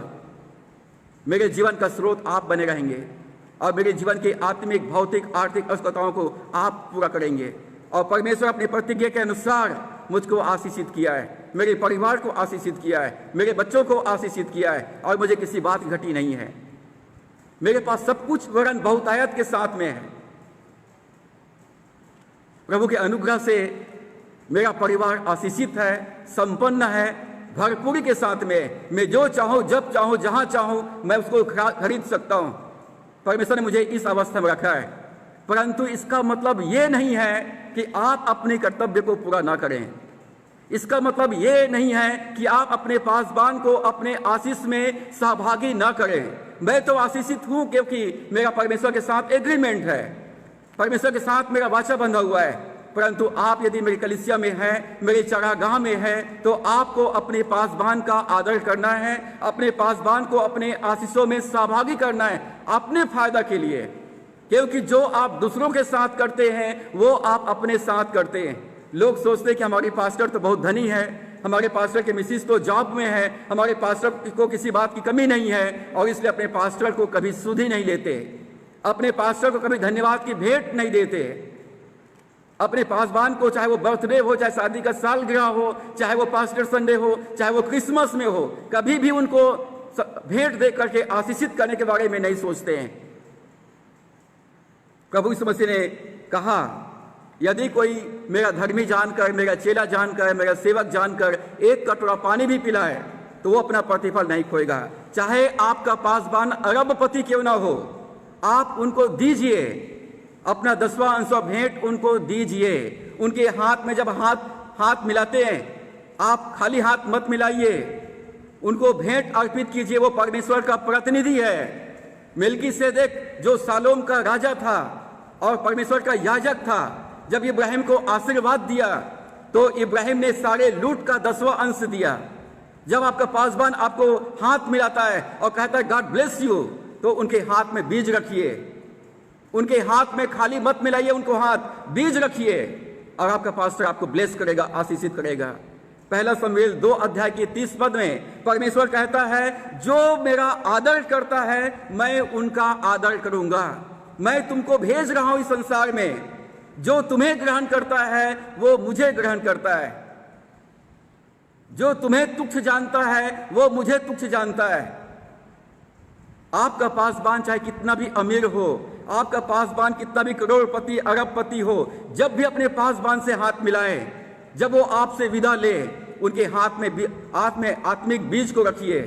आपका पास्टर उस बीज को लेकर आपको ब्लेस करेगा, आपको 30 गुना, 60 गुना और 100 गुना आशीष को आप प्राप्त करेंगे। गलतियों 6:6 में लिखा है, जो वचन की शिक्षा पाता है अपने सिखाने वाले को सब उत्तम आशीषों में भागी करे। अपने सिखाने वाले को, अपने पासबान को, अपने सेवक को अपने आशीषों में सहभागी बनाइए। आपके पास्टर के पास सब कुछ है बहुतायत के साथ में, लेकिन फिर भी उनके हाथ में आत्मिक बीजों को रखिए, भेंट उनके हाथ में रखिए, क्योंकि तभी आप आशीषित होंगे। क्योंकि हर एक का हक चुकाया करो, जिससे डरना चाहिए उससे डरो, जिसका आदर करना चाहिए उसका आदर करो, जिसको टैक्स चाहिए उसको टैक्स दो, जिनको 10वां अंश भेंट देना उनको 10वां अंश भेंट दीजिए। जो कैसर का है वो कैसर को दीजिए और जो परमेश्वर का है वो परमेश्वर को दीजिए। पासबान परमेश्वर का प्रतिनिधि है, वो ईश्वर का प्रतिनिधि बनकर आपके घर में आता है, आपको ब्लेस करने के लिए आता है, आपको आशीषित करने के लिए आता है। अपने आशीष को मत गवाइए। लोग सोचते हैं कि हमारे पास्टर को तो तनख्वाह मिलता है, हमारे पास्टर को तो संस्था तनख्वाह देता है। मैंने आज तक अपनी तनख्वाह किसी को नहीं बताया है। आज तक अपना पेमेंट मुझे मेरी संस्था कितना देता है मैंने नहीं बताया है, क्योंकि मैं तनख्वाह के लिए काम नहीं कर रहा हूं, मैं परमेश्वर का काम कर रहा हूं। परमेश्वर मेरे जीवन का स्रोत है और यीशु मसीह ने कहा मैं इसलिए आया हूं कि वह जीवन पाए और बहुतायत का जीवन पाए। जो भी मेरे जीवन की आवश्यकता है मैं प्रभु को बोलता हूं और प्रभु मेरी जरूरतों को पूरा करता है। पासबानों की तनख्वाह आपके घर में, आपके स्कूल में जो चपरासी है उससे भी बहुत कम है, उसका आधा भी नहीं है। जो स्कूल का चपरासी है उसके तनख्वाह से भी आधा उनके पासबानों का तनख्वाह है। संस्थाओं के पास पैसा नहीं है, कलीसियाओं में पैसा नहीं है और इसलिए संस्था अपने पासवानों को सम्मानदायक पेमेंट नहीं देता है। और इसीलिए तो कोई भी क्रिश्चियन परिवार का व्यक्ति अपने बच्चों को पास्टर बनाने के लिए नहीं भेजता है, क्योंकि उनको मालूम है पास्टर गरीब होता है, पास्टर को तनख्वाह बहुत कम दिया जाता है। आप ये सोच करके पास्टर को भेंट नहीं देते कि उसको पेमेंट मिलता है, लेकिन पेमेंट से उनका 1 महीना कैसा चलेगा, अपने बच्चों को कैसे पढ़ाएगा, वो संभव नहीं है। और इसलिए कोई भी क्रिश्चियन परिवार का व्यक्ति अपने बेटों को, अपनी बेटियों को परमेश्वर की सेवा के लिए पासवान बनने के लिए नहीं देता है। लेकिन प्रिय विश्वासी भाई बहनों, परमेश्वर कहता है सेवकों से जो इस समय सुसमाचार की सेवा में लगा हुआ है, प्रभु यीशु मसीह ने कहा जो कोई मेरा सेवा करना चाहता है वो मेरे पीछे हो ले, और जहां मैं रहूंगा वहां मेरा सेवक भी रहेगा और पिता उसका आदर करेगा। यदि आप सेवा में हैं, सुसमाचार की सेवा में है, पासवान की सेवकाई में है, यदि लोग आपकी आदर नहीं करते, कलीसिया आपका आदर नहीं करता है, संस्था आपकी आदर नहीं करता है, आप चिंता मत कीजिए। प्रभु यीशु मसीह कहता है जहां मैं रहूंगा मेरा सेवक भी रहेगा और पिता उसका आदर करेगा। पिता आपके प्रार्थनाओं का, आपके सैक्रिफाइस का, आपके कुर्बानी का आदर करेगा और आपको ब्लेस करेगा, आपको आशीषित करेगा और आपको किसी बात की कमी नहीं होगी। ये जवान सिंहों को घटी हो सकता है, नौकरी करने वालों को, बिजनेस करने वालों को, खेती करने वालों को घटी हो सकता है, लेकिन सुसमाचार प्रचार करने वाले सेवकों को किसी बात की घटी नहीं होगी यीशु के नाम में। क्योंकि ये बाइबल कहती है, मैंने अपने जीवन में इसका अनुभव किया है, मेरा परमेश्वर कंगाल नहीं है, मेरा परमेश्वर धनी है। पौलुस कहता है मेरा परमेश्वर अपने महिमा के धन के अनुसार जो महिमा सहित यीशु मसीह में है तुम्हारी हर एक जरूरतों को पूरा करेगा। और इसलिए यदि आप सुसमाचार प्रचार की सेवा में हैं, यदि आप प्रचारक हैं, पास्टर हैं, भविष्यवक्ता है, प्रेरित है, इवांजलिस्ट है, आप 5 प्रकार के सेवकाई में हैं, आपको सब कुछ यदि त्याग करना पड़ा, अपनी संपत्ति, अपना बिजनेस, अपनी नौकरी छोड़ना पड़ा, तो मैं आज आपको कहना चाहता हूं परमेश्वर ने इस्राएल के 12 गोत्र में से केवल लेवी गोत्र को चुना और लेवी गोत्र में से परमेश्वर ने केवल हारून के खानदान को चुना। परमेश्वर ने आपको हारून की नाई चुना है और आपको अपने समीप आने दिया है कि आप उसके याजक और महायाजक कहलाएं। परमेश्वर ने सौभाग्य दिया है कि आप उसके सेवक कहलाएं, आप उसके संतान कहलाएं, आप उसके सहकर्मी कहलाएं। और परमेश्वर प्रतिज्ञा करता है सुसमाचार प्रचारकों से, जहां मैं रहूंगा वहां मेरा सेवक रहेगा और पिता उसका आदर करेंगे। नौकरी करने वालों को, बिजनेस करने वालों को घटी हो सकता है, परंतु परमेश्वर के सेवकों को किसी बात की कमी नहीं होगी। और इसलिए परमेश्वर के सेवकों का आदर कीजिए। प्रभु कहता है जो मेरी आदर करेगा उसका मैं आदर करूंगा। 6वीं बात, बोने और काटने के नियमों का पालन कीजिए।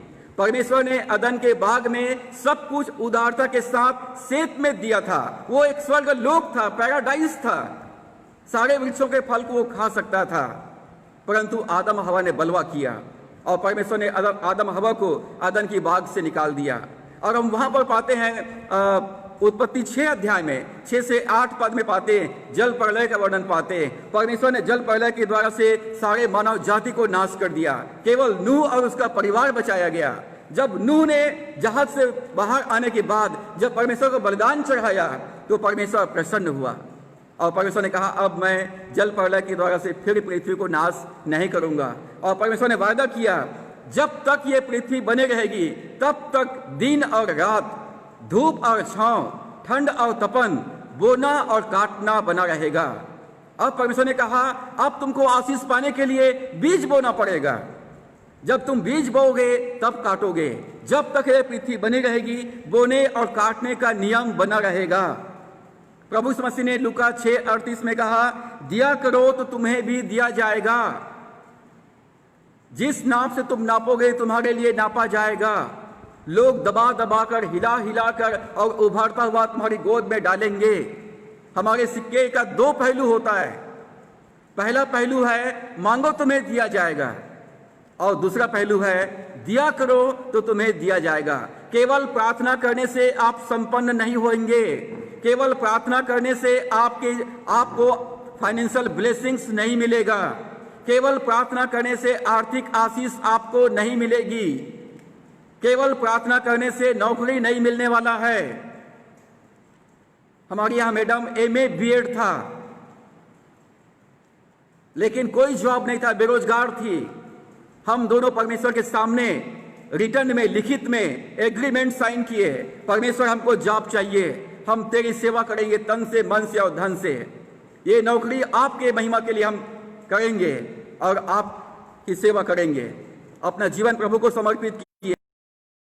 परमेश्वर जो कुछ तू हमको देगा, हम उस पैसे को आपकी सेवा में लगाएंगे। और परमेश्वर ने हमारे यहाँ मैडम को वर्क लेक्चरर की जॉब के द्वारा से आशीषित किया, गवर्नमेंट जॉब के द्वारा से आशीषित किया।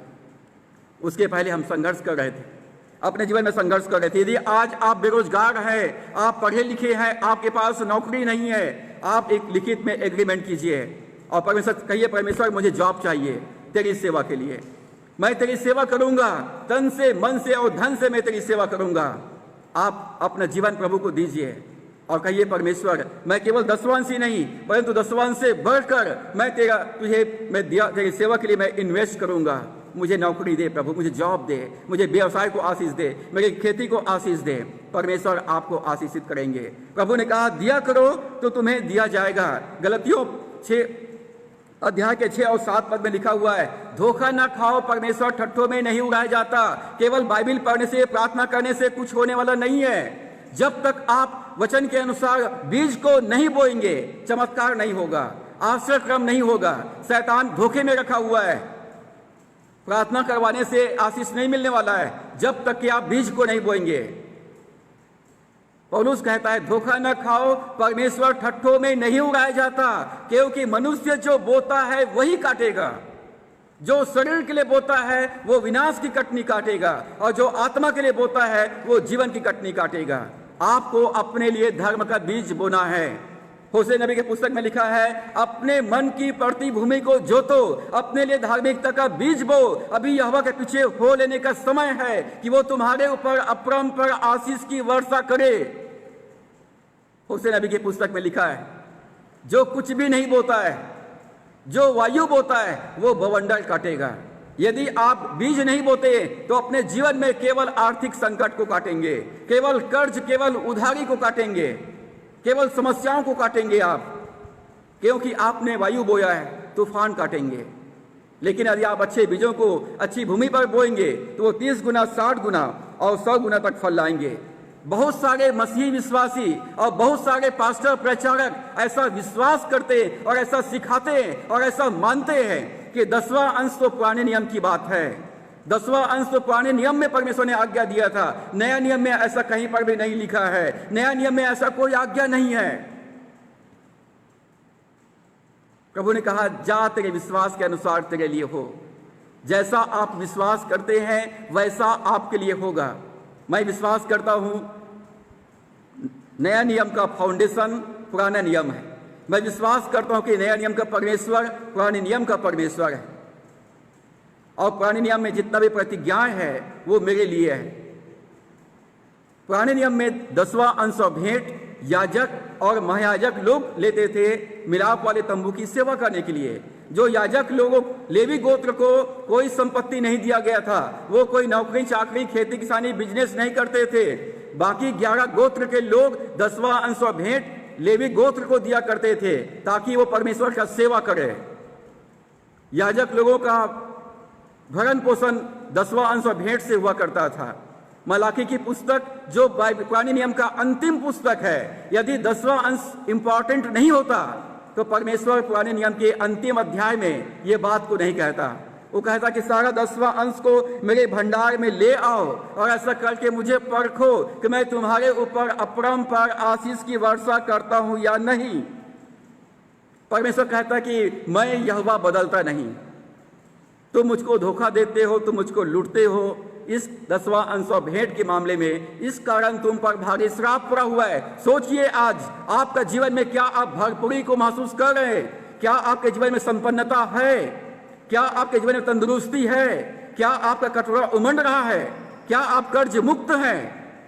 यदि आप कहते हैं कि 10वां अंश पुराने नियम की बात है और नया नियम की बात नहीं है, तो आज अपने आप को चेक कीजिए। 10वां अंश नहीं देने के द्वारा से आप कितना धनी हुए हैं? 10वां अंश और भेंट नहीं देने के द्वारा से आपने कितना बचत किया है? कितना बैंक बैलेंस आपने बना लिया है? परमेश्वर कहता है तुम पर भारी श्राप पड़ा हुआ है, तुम खाते हो पेट नहीं भरता, कपड़े पहनते हो गरमाते नहीं, जो पैसा तुम रखते हो छेद वाले थैली में रखते हो। नया नियम में प्रभु यीशु मसीह कौन है? इब्रानियों 3 अध्याय के पहला पद में लिखा है, उस प्रेरित और महायाजक पर ध्यान करो। प्रभु यीशु मसीह परमेश्वर के द्वारा से भेजा गया प्रेरित है और वो हमारे अंगीकार का महायाजक है, जिसे आपने एक्सेप्ट किया है, स्वीकार किया है कि यीशु मसीह मेरा प्रभु है, यीशु मसीह मेरा चरवाहा है, वो मेरा चंगा करने वाला है, वो मेरा जीवन का सब कुछ है। वो परमेश्वर का महायाजक है। इस संसार में तो मरणहार मनुष्य लोग दशवंश लिया करते थे। इब्रानियों 7 अध्याय के 8 पद में लिखा है, इस पृथ्वी पर तो मरणहार मनुष्य दशवंश लिया करते थे, परंतु यहाँ पर वो लेता है जो जीवित है। हमारा यीशु मसीह मुर्दों में से जी उठा है। बाइबल कहती है वो यीशु मसीह आज कल और युगान युग एक सा है। यीशु मसीह ने कहा प्रकाशित वाक्य के 1 अध्याय के 18 पद में, मैं मर गया था और अब युगान युग जीवता हूं, मृत्यु और अधलोक की चाबियां मेरे पास में है। प्रभु यीशु मसीह हमारे महायाजक है। वो पिता के दाहिनी ओर बैठा हुआ है, हमारे प्रार्थनाओं को परमेश्वर तक पहुंचाते, हमारी स्तुति आराधना को परमेश्वर तक पहुंचाते, हमारी भेंट परमेश्वर को तक पहुंचाते। आप कलीसिया में जो 10वां अंश और भेंट देते हैं, वो पास्टर को नहीं देते, वो किसी कलीसिया को नहीं देते, किसी संस्था को नहीं देते, किसी भविष्यवक्ता को, किसी प्रचारक को नहीं देते, आप प्रभु यीशु मसीह को देते हैं। 10वां अंश प्रभु यीशु मसीह लेता है, वो हमारा महायाजक है।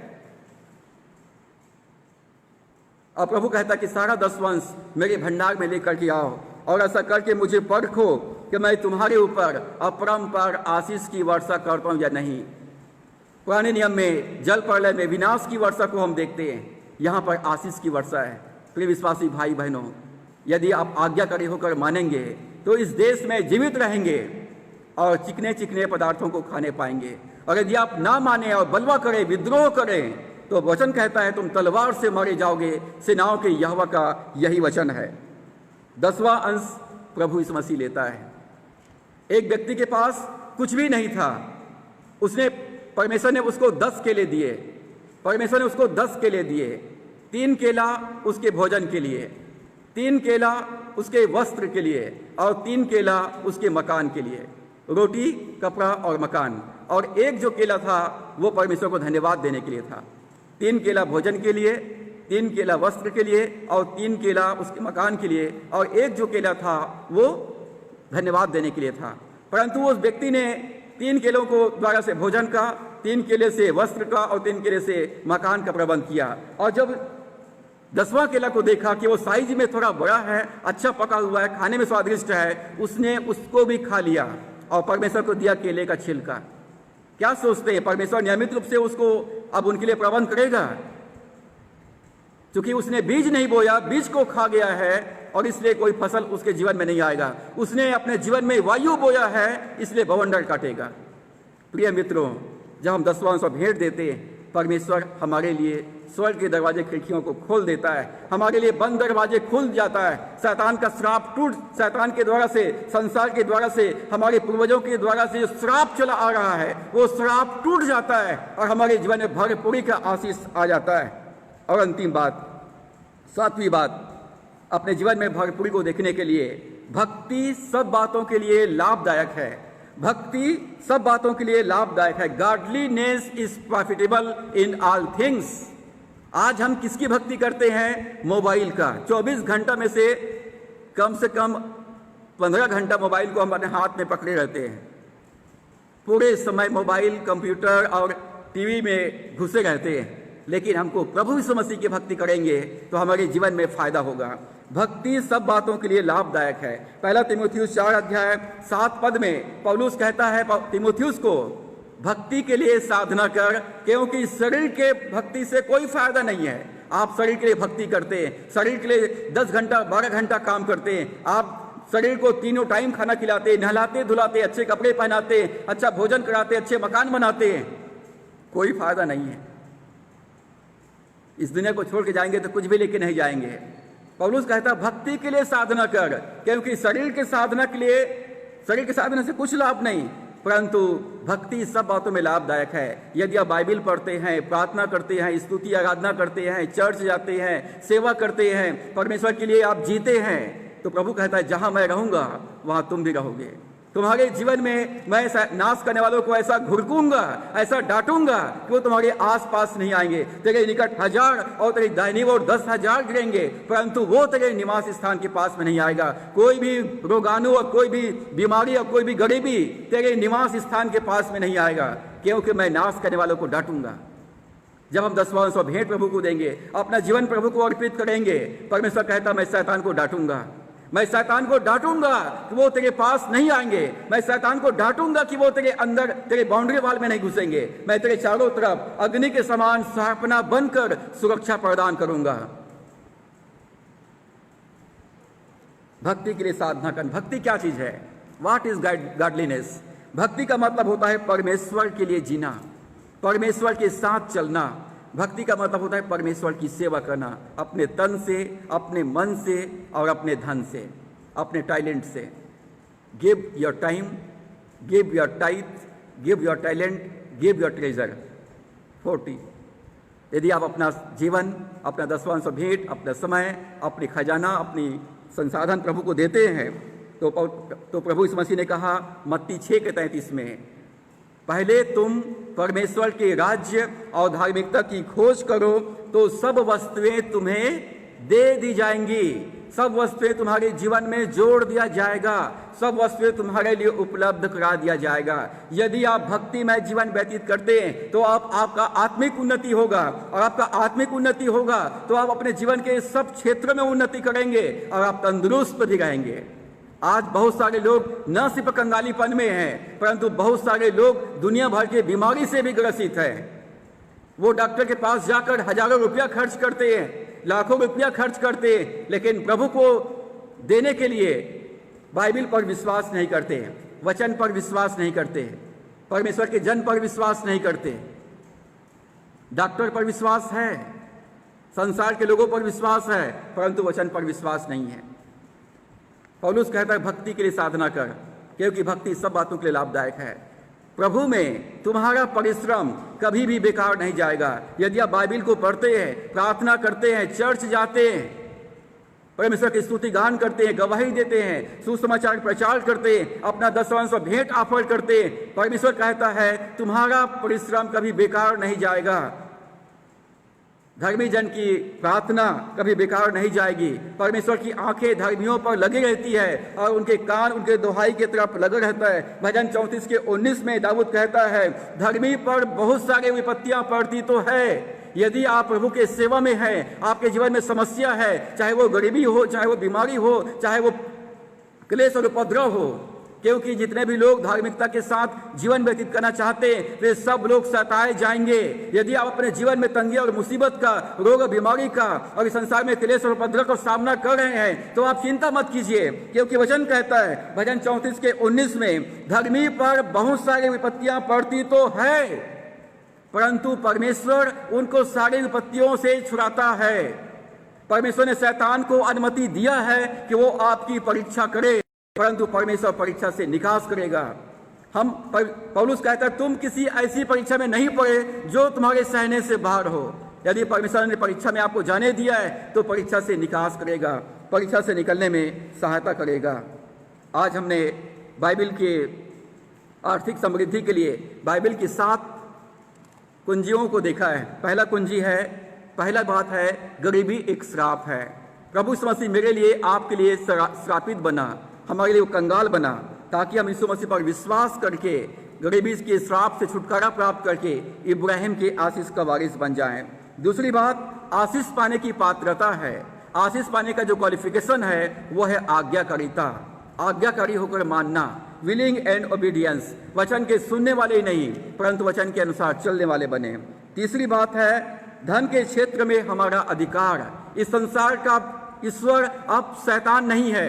प्रभु यीशु मसीह ने कहा, परमेश्वर ने कहा देख मैंने तुम्हें जाति जाति और राज्य राज्य के ऊपर में अधिकारी नियुक्त किया है, उन्हें ढा देने के लिए, उनको नाश करने के लिए, उन्हें बनाने और रोपने के लिए। यिर्मयाह 1:12 में लिखा हुआ है जाति जाति और राज्य राज्य के ऊपर में परमेश्वर ने मुझको और आपको अधिकारी नियुक्त किया है।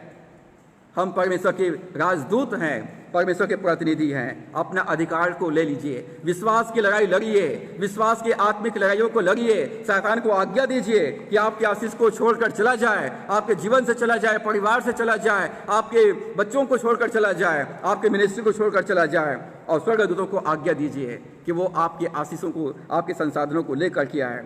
चौथी बात, वचन पर विश्वास करें और अपने मुंह से अंगीकार करें। पौलुस कहता है, मैंने विश्वास किया इसलिए मैं बोला। आश्रय क्रम आपके मुंह में है, जीवन और मृत्यु आपके मुंह में है।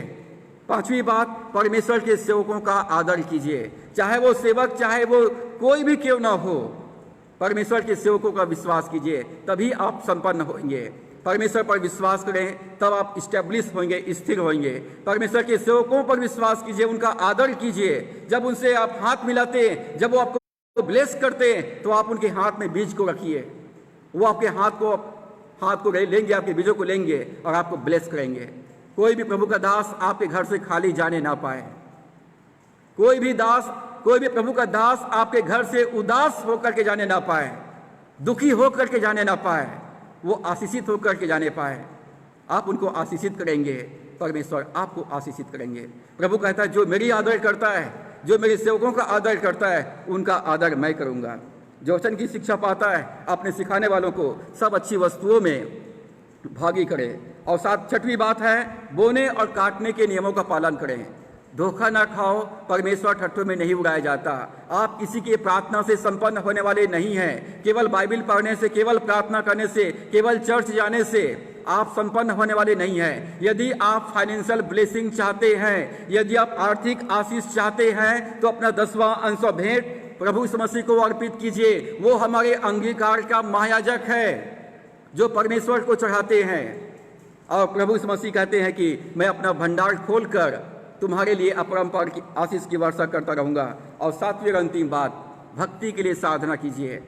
आत्मिक उन्नति आप घर में बैठे बैठे नहीं बन सकते हैं। आत्मिक उन्नति करने के लिए आपको तपस्या करना पड़ेगा।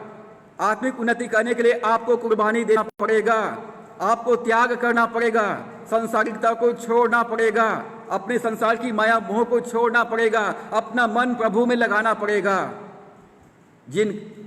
जब अपना मन प्रभु में लगाएंगे तो आप ऑटोमेटिक प्रभु आपके द्वारा से आशीषित होंगे। भक्ति के लिए साधना कीजिए। प्रेरितों के काम 2 अध्याय के 42 पद में लिखा है, जो लोग विश्वास किए, जो लोग मन फिराए, जो लोग बपतिस्मा लिए, जो लोग मंडली में मिलाए गए, वो लोग प्रतिदिन शिक्षा पाने में, संगति करने में, रोटी तोड़ने में, प्रार्थना करने में और सेवा करने में, 10वां अंश भेंट देने में और एक दूसरे के यहाँ एकत्रित होने में लवलीन थे। और लिखा है उनके बारे में, उनमें कोई दरिद्र नहीं था और उनमें कोई दुर्बल नहीं था। प्रिय मित्रों, जब आप आत्मिक एक्सरसाइज करेंगे, जब भक्ति के लिए साधना करेंगे, मैं यीशु के नाम में घोषणा करता हूँ, आपके जीवन से दरिद्रता और दुर्बलता की दुष्ट आत्मा छोड़कर चला जाएगा। परमेश्वर पंखों की आग में लेगा और आपको आशीषित करेगा। जितने भी प्रभु यीशु मसीह को अपने जीवन का उद्धार करता प्रभु स्वीकार किए, वो व्यवस्था के श्राप से छूटकर आशीष का वारिस बन जाए। परमेश्वर इन वचनों के द्वारा से हम सबको आशीष दे। आइए हम अपनी आंखों को बंद करें। इस समय हम अपनी आंखों को बंद करें। चाहे आप जहां भी हैं, मैं इस समय आपके लिए प्रार्थना कर रहा हूं। जो इस समय गरीबी से और बीमारी से का सामना कर रहे हैं, हम इस समय दुआ करेंगे आपके लिए कि परमेश्वर आपको गरीबी के श्राप से छुड़ाए। मेरे साथ उस गीत को गाए, जहाँ जाएगा my provider. Jehovah Jireh, my provider, His grace is sufficient for me.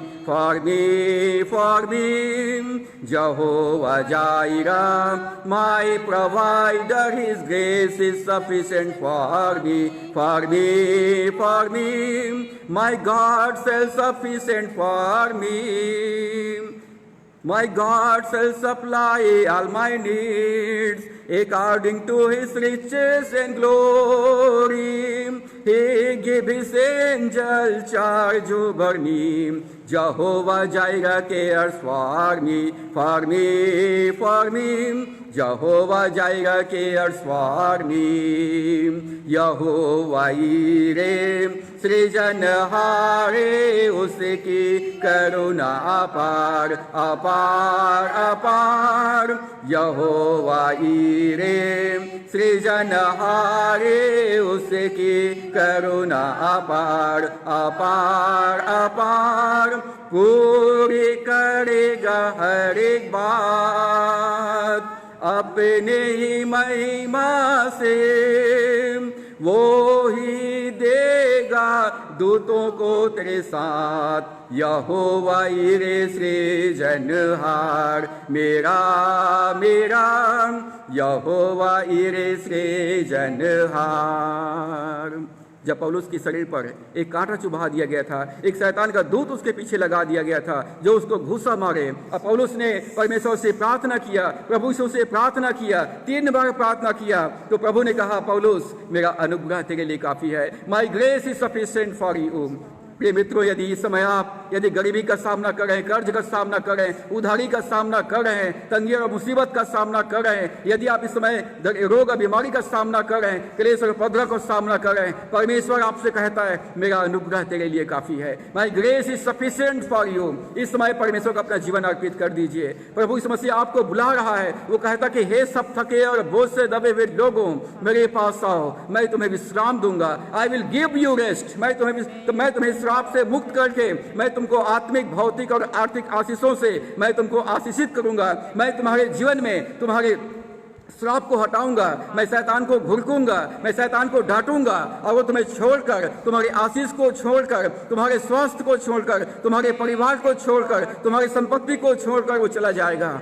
और मैं अपने दूतों को आज्ञा दूंगा, मैं अपने स्वर्ग दूतों को आज्ञा दूंगा कि वो तुमको हाथों हाथ उठा ले, कि तुम गरीबी के द्वारा से तुम क्लेशित न हो, तुम बीमारी के द्वारा से तुम्हें कोई हानि ना पहुंचे।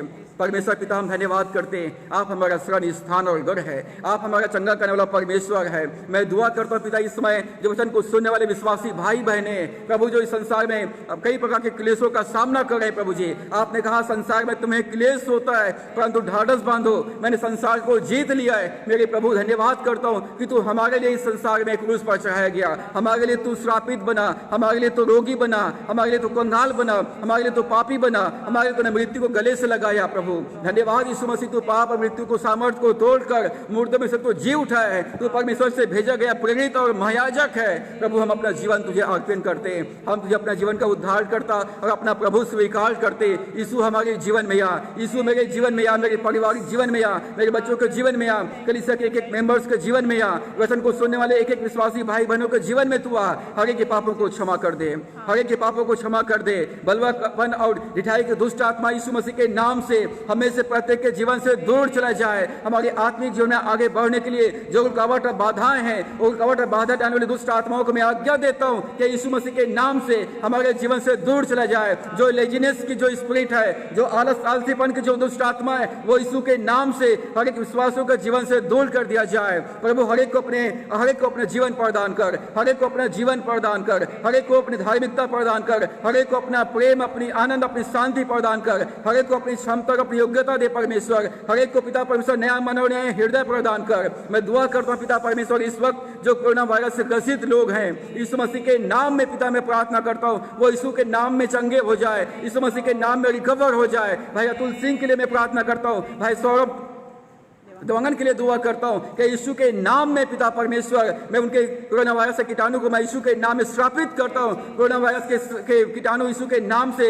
सौरभ और उनके शरीर में नष्ट हो जाए। यीशु मसीह के नाम में पिता मैं आपकी चंगाई की सामर्थ्य को, जॉय लाइफ को, जीवन की आत्मा को, पुनरुत्थान की सामर्थ्य को अतुल और सौरभ के शरीर में रिलीज करता हूं और यीशु के नाम से चंगाई और छुटकारे की मैं घोषणा करता हूं। यीशु मसीह के नाम से प्रिय लोग चंगे हो जाए। पिता उनके चारों तरफ लहू की धारा लगा। मैं मृत्यु की आत्मा को, दुष्ट आत्मा को मैं आज्ञा देता हूं, इन भाइयों के शरीर को छोड़कर यीशु के नाम में दूर चला जाए। मैं यीशु के नाम से इनके चंगाई की और छुटकारे की मैं घोषणा करता हूं। यीशु के नाम से भाई अतुल चंगे हो जाए, यीशु के नाम से सौरभ देवांगन चंगे हो जाए। मैं यीशु के नाम से हर एक प्रियो को जो हॉस्पिटलाइज किए गए, यीशु मसीह के नाम में दुआ करता हूं पिता वे सब चंगे हो जाए। जो ब्लड प्रेशर से ग्रसित है, यीशु मसीह के नाम से उनका ब्लड प्रेशर नॉर्मल हो जाए। जो पिता परमेश्वर शुगर के बीमारी से ग्रसित है, यीशु मसीह के नाम से उनका शुगर लेवल नॉर्मल हो जाए। जो आर्थराइटिस से प्रॉब्लम से ग्रसित है, वो यीशु मसीह के नाम से उनका जो बात का जो रोग है, जो हड्डियों में जो रोग है, वो यीशु मसीह के नाम में छोड़कर दूर चला जाए।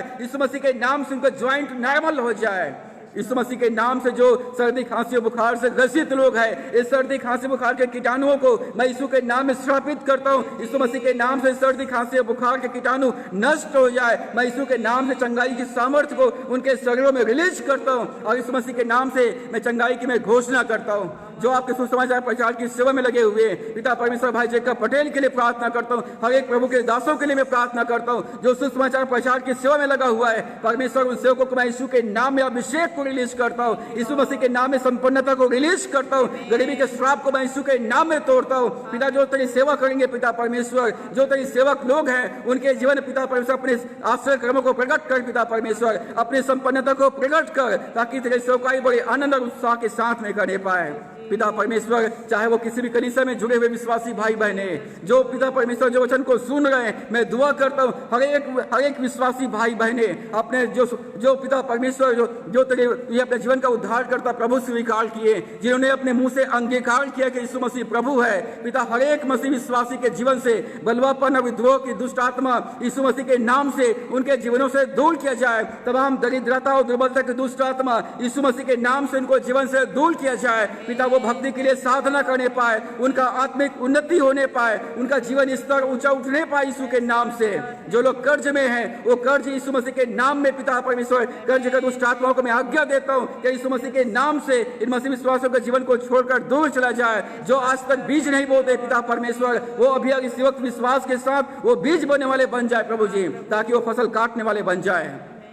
पिता परमेश्वर जो लोग बाइबिल नहीं पढ़ते वो यीशु मसीह के नाम से बाइबिल पढ़ने वाले बन जाए। जो प्रार्थना नहीं करते वो प्रार्थना करने वाले बन जाए। जो स्तुति गान नहीं करते वो स्तुति गान करने वाला बन जाए। जो चर्च नहीं जाते वो चर्च जाने वाले बन जाए। पिता परमेश्वर जो दसवां भेंट नहीं देता वो दसवां भेंट देने वाले बन जाए। जो गवाही नहीं देता वो गवाही देने वाला बन जाए। जो अपने मुंह से वचन को नहीं बोलता वो मुंह से अंगीकार करने वाला बन जाए। मैं यीशु के नाम से आत्मिक आशीषों को मैं इन प्रियों के जीवन में रिलीज करता हूँ और वो आत्मिक उन्नति करने पाए। एक एक के जीवन में शैतान के बंधन को और पिता संसार के श्राप को मैं यीशु के नाम में तोड़ता हूँ। जो बाप दादों से खानदानी जो बीमारी चला आ रहा है, जो खानदानी श्राप चला आ रहा है, मैं हर एक प्रकार के श्राप को मैं यीशु के नाम से यीशु के लहू में ब्रेक करता हूँ। मैं यीशु के नाम से सारे श्राप को मैं तोड़ता हूँ और यीशु मसीह के नाम में मैं आजादी की मैं घोषणा करता हूँ। यीशु के नाम से हर एक मसीह विश्वासी संपन्न हो जाए। यीशु मसीह के नाम से मैं दुआ करता हूँ जो बेरोजगार है वो यीशु मसीह के नाम से रोजगार प्राप्त करने पाए। जो फाइनेंशियल क्राइसिस का सामना कर रहे हैं यीशु मसीह के नाम में अलौकिक रीति से, सुपरनेचुरल रीति से मिरेकल मनी आज पिता परमेश्वर उनके जीवन में आने पाए प्रभु जी, और तेरी गवाही देने पाए। पिता जो किसान लोग हैं जो खेतों में धान बोए हैं, पिता जो फसल बोए उनके फसलों को मैं आशीषित करता हूँ यीशु के नाम में। जो छोटे छोटे व्यवसाय कर रहे हैं उनके व्यवसाय को मैं यीशु के नाम में आशीषित करता हूँ। जिनके पास रोजगार नहीं पिता यीशु मसीह के नाम में रोजगार का द्वार ओपन होने पाए। पिता परमेश्वर मैं प्रार्थना करता प्रभु जो अनाथ और विधवा है परमेश्वर आप उनकी सुधि ले, उनके हाथों को थामे और उनके जीवन में पिता परमेश्वर उनके आत्मिक भौतिक और आर्थिक अवस्थाएं यीशु मसीह के नाम में पूरा होने पाए। पिता परमेश्वर बहन रानी के लिए प्रार्थना करता हूँ जो वार्ड नंबर 2 में है। मैं यीशु मसीह के नाम से शैतान के बंधन और श्राप को मैं यीशु के नाम से मैं तोड़ता हूँ और यीशु मसीह के नाम से जो उनके शरीर में जो माता आता है मैं आज्ञा देता हूँ उनके शरीर को छोड़कर दूर चला जाए। उनके जीवन में मैं पुनरुत्थान के सामर्थ्य को रिलीज करता हूँ, छुटकारे को रिलीज करता हूँ यीशु के नाम में। और पिता आज से प्रभु जी तेरी आत्मा उनके ऊपर आने पाए, तेरे दूत उनके चारों तरफ आने पाए और आपके लिए जीवित गवाह बनकर तेरी गवाही देने पाए यीशु मसीह के नाम में। पिता परमेश्वर जितने भी लोग इस समय ऑनलाइन इस वचन को सुन रहे प्रार्थना में सहभागी है मैं यीशु के नाम में ब्लेस करता हूँ। परमेश्वर तेरा धन्यवाद हो, यीशु तेरा धन्यवाद हो, यीशु मसीह तेरा धन्यवाद हो। जो बच्चे लोग आज नीट का एग्जाम दे रहे हैं, जितने भी बच्चे क्रिश्चियन बच्चे मसीह विश्वासी बच्चे जो नीट का एग्जाम दे रहे हैं यीशु के नाम में उन बच्चों को मैं ब्लेस करता हूँ। पिता वो पूंछ नहीं परंतु वो सिर बनने पाए, उनके लिए पिता परमेश्वर उनका सीट रिजर्व किया जाए यीशु के नाम में। और हर एक मसीह बच्चे जवान प्रभु तेरे डॉक्टर बनकर तेरी सेवा करने पाए, तेरी महिमा करने पाए। यीशु मसीह तेरा धन्यवाद हो, यीशु तेरा धन्यवाद हो। परमेश्वर तेरा धन्यवाद प्रार्थना सुनने के लिए, धन्यवाद यीशु, धन्यवाद प्रभु यीशु मसीह, तेरा धन्यवाद पिता प्रार्थना सुनने के लिए। सारी महिमा को देते हुए दुआ उद्धार करता यीशु के नाम से मांगते हैं, आमीन। इस समय हम इसी गीत को हम गाएंगे, यहोवा यीरे सृजनहारे, और अपना भेंट हम प्रभु की सेवा के लिए हम अर्पित करेंगे। यदि आप चर्च में हैं तो अपने भेंट चर्च में अर्पित कीजिए। यदि आप घरों में हैं, परमेश्वर कहता है कोई खाली हाथ, कोई छूछे हाथ मेरे को अपना मुंह मत दिखाए। यदि आप घर में हैं तो आप अपना भेंट प्रभु को अर्पित कीजिए। जब कभी भी हम परमेश्वर की आराधना में जाएं, अपने राजाओं के राजा प्रभुओं के प्रभु के लिए भेंट लेकर के जाएं। इस समय अपने लिए धर्म का बीज बोएं और प्रभु को अर्पित करें। प्रभु कहता है जो अच्छी भूमि में बीज बोता है वो 30 गुना 60 गुना और 100 गुना भेंट फसल प्राप्त करेगा। Jehovah Jireh, my provider, His grace is sufficient for me, for me, for me. Jehovah Jireh, my provider, His grace is sufficient for me, for me, for me. My God shall supply all my needs according to His riches and glory. He gave His angel charge over me. Jireh cares for me, for me. Jehovah Jireh cares for me. Jehovah Jireh, सृजनहारे उसकी करुणा अपार अपार अपार। करेगा हर एक बात अपने ही सामर्थ से, वो ही देगा दूतों को तेरे साथ। यहोवा यिरे सृजनहार मेरा मेरा यिरे सृजनहार। My God shall supply all my need according to His riches and glory. He gave His angels charge over me. Jehovah Jireh cares for me, for me, for me. Jehovah Jireh cares for me. आइए हम प्रार्थना करें। सर्वशक्तिमान परमेश्वर, आपके वचन में लिखा है अपनी सारी चिंताओं को यहोवा पर छोड़ दो क्योंकि उसको तुम्हारा ध्यान है। अपना जीवन प्रभु को सौंप दो क्योंकि प्रभु को तुम्हारी चिंता है, प्रभु को तुम्हारी परवाह है। धन्यवाद परमेश्वर, तू मेरा यहोवा यिरे है, मेरे जीवन का प्रबंध करने वाला और मेरा आवश्यकताओं की पूर्ति करने वाला परमेश्वर। तू मेरा यहोवा यिरे है, मेरे जीवन से सारे रोग और बीमारी को दूर करने वाला, मुझको जीवन देने वाला, मुझको तंदुरुस्ती प्रदान करने वाला तू मेरा यहोवा राफा है। परमेश्वर तेरा धन्यवाद हो, परमेश्वर तेरा धन्यवाद। तू मेरे वाचा का साथी है, लहू की वाचा का साथी है। मेरा वर्तमान मेरा भविष्य तेरे हाथों में सुरक्षित है। मैं धन्यवाद करता हूँ प्रभु यीशु, तूने कहा मैं इसलिए आया हूँ कि वे जीवन पाए और बहुतायत का जीवन पाए। मैं शैतान के सारे द्वारों को मैं यीशु के लहू में बंद करता हूँ। मैं यीशु के नाम से शैतान के सारे दरवाजों को मैं बंद करता हूँ और यीशु के नाम से पिता परमेश्वर प्रभु मैं आपका स्वागत करता हूँ। यीशु मैं अपने जीवन में आपका स्वागत करता हूँ। पवित्र आत्मा में आपका अपने जीवन में स्वागत करता हूँ। पिता मैं आपका अपने जीवन में स्वागत करता हूँ। मेरा जीवन आपके लिए प्रभु जी, मैं धन्यवाद करता हूँ पिता, तूने मुझे अपनी आत्मा का मंदिर बनाया है। प्रभु इस मंदिर को तो शुद्ध और पवित्र कर, अपने लहू से धोकर शुद्ध पवित्र बना पिता, इसको अपना निवास स्थान बना। प्रभु तेरी आत्मा मेरे जीवन में मंडराने पाए, तेरे दूत मेरे चारों तरफ पिता परमेश्वर प्रभु मुझे मेरी रक्षा करने पाए। परमेश्वर तेरे दूत मेरी सहायता करने पाए। परमेश्वर दया कर प्रभु जी, चारों तरफ महामारी फैला हुआ है। परमेश्वर मैं दुआ करता अपने लोगों की हिफाजत कर, अपने लोगों की रक्षा कर। परमेश्वर अपने लोगों तेरे लोग जो दुर्दशा में पड़े हुए प्रभु अपने लोगों की चिंता कर, उनकी परवाह कर। परमेश्वर उनके सारे दरिद्रता और दुर्बलताएं यीशु मसीह के नाम में दूर किया जाए। हमारे बच्चों के पढ़ाई को तो आशीषित कर, जिनका फाइनल एग्जाम से बाकी है फाइनल एग्जाम में पिता बच्चों को तो आशीष दे। हमारे बच्चे पिता मेरिट लिस्ट में उत्तीर्ण होकर तेरी महिमा करने पाए। हमारे बच्चे डॉक्टर इंजीनियर बनकर, हमारे बच्चे IAS ऑफिसर बनकर तेरी सेवा करने पाए। इस संसार पिता परमेश्वर हमारे लोग प्रभु जो वचन का ज्ञान रखते पिता, वो हियाव के साथ बड़े बड़े पोस्ट में जाने पाए, बड़े बड़े अधिकारी बनकर पिता इस पृथ्वी पर तेरी सेवा करने पाए। जो सेवा में जो सुसमाचार प्रचार की सेवा में लगे हुए पिता, वो बड़े हियाव के साथ कॉन्फिडेंस के साथ दुगने उत्साह के साथ तेरे वचन का सेवा करने पाए। जो ऑनलाइन सर्विस हो रहा है पिता, जो गली गली कोने कोने में पिता परमेश्वर दूर दूर से जो सुन रहे हैं, मैं हर एक प्रियो के जीवन में तेरे अभिषेक को रिलीज करता हूँ यीशु के नाम से। पवित्र आत्मा के अभिषेक को मैं रिलीज करता हूँ। तेरी आत्मा उनको अभी इसी वक्त स्पर्श करने पाए, तेरी आत्मा उनको स्पर्श करने पाए, तेरी आत्मा उनको भरने पाए, आत्मा के भरपूरी को अपने जीवन में महसूस करने पाए। पिता परमेश्वर हर एक लोग, हर एक विश्वासियों के जीवन में अपनी महिमा, अपने भाइयों को तो प्रकट कर, इन भेंटों को तो ग्रहण कर, इन भेंटों को तो आशीषित कर और अपनी सेवा में अपने महिमा में इस्तेमाल कर। इसके द्वारा से आप राज्य का विस्तार हो और पिता परमेश्वर बहुत सारी आत्माएं इसके द्वारा से बचाई जा सके। जितने भी ऑनलाइन सेवाएं हो रही है, जितने भी सेवकगण जो पिता सोशल मीडिया के माध्यम से ऑनलाइन सेवाएं कर रहे प्रभु, मैं हर एक लोग जो इंडिपेंडेंट मिनिस्ट्री कर रहे हैं पिता परमेश्वर, पर नहीं हो पा रहा है प्रभु, मैं दुआ करता हूँ अपने सेवकों की हर एक जरूरतों को परमेश्वर तू पूरा करना, ताकि तेरे सेवक लोग हियाव के साथ निरंतर सेवा करने पाए। परमेश्वर धन्यवाद प्रार्थना सुनने के लिए। हम आगे के समय को जीवन को तेरे हाथों में सौंपते, सारी आदर महिमा गौरव आपको देते हुए दुआ उद्धार करता यीशु के नाम से मांगते, सुना और दया से ग्रहण कर ले, आमीन। अब हमारे परमेश्वर पिता का प्रेम, प्रभु यीशु मसीह का अनुग्रह, पवित्र आत्मा की संगति, सहभागिता, वचन को सुनने वाले, वचन के मानने वाले हर एक मसीह विश्वासियों के जीवन में अब से लेकर युगान युग तक होती रहे, आमीन। धन्यवाद धन्यवाद धन्यवाद, सारे आशीषों के सोते धन्यवाद, धन्यवाद धन्यवाद धन्यवाद, सारे आशीषों के सोते धन्यवाद, सारी आशीषें आती ऊपर से, धन्यवाद धन्यवाद धन्यवाद, सारी आशीषों के सोते धन्यवाद। प्रभु आप सबको आशीष दे। आप सबको जय मसीह की। वचन को सुनने के लिए, हमारे साथ आराधना में सहभागी होने के लिए आप सबको बहुत बहुत धन्यवाद। Thank you so much.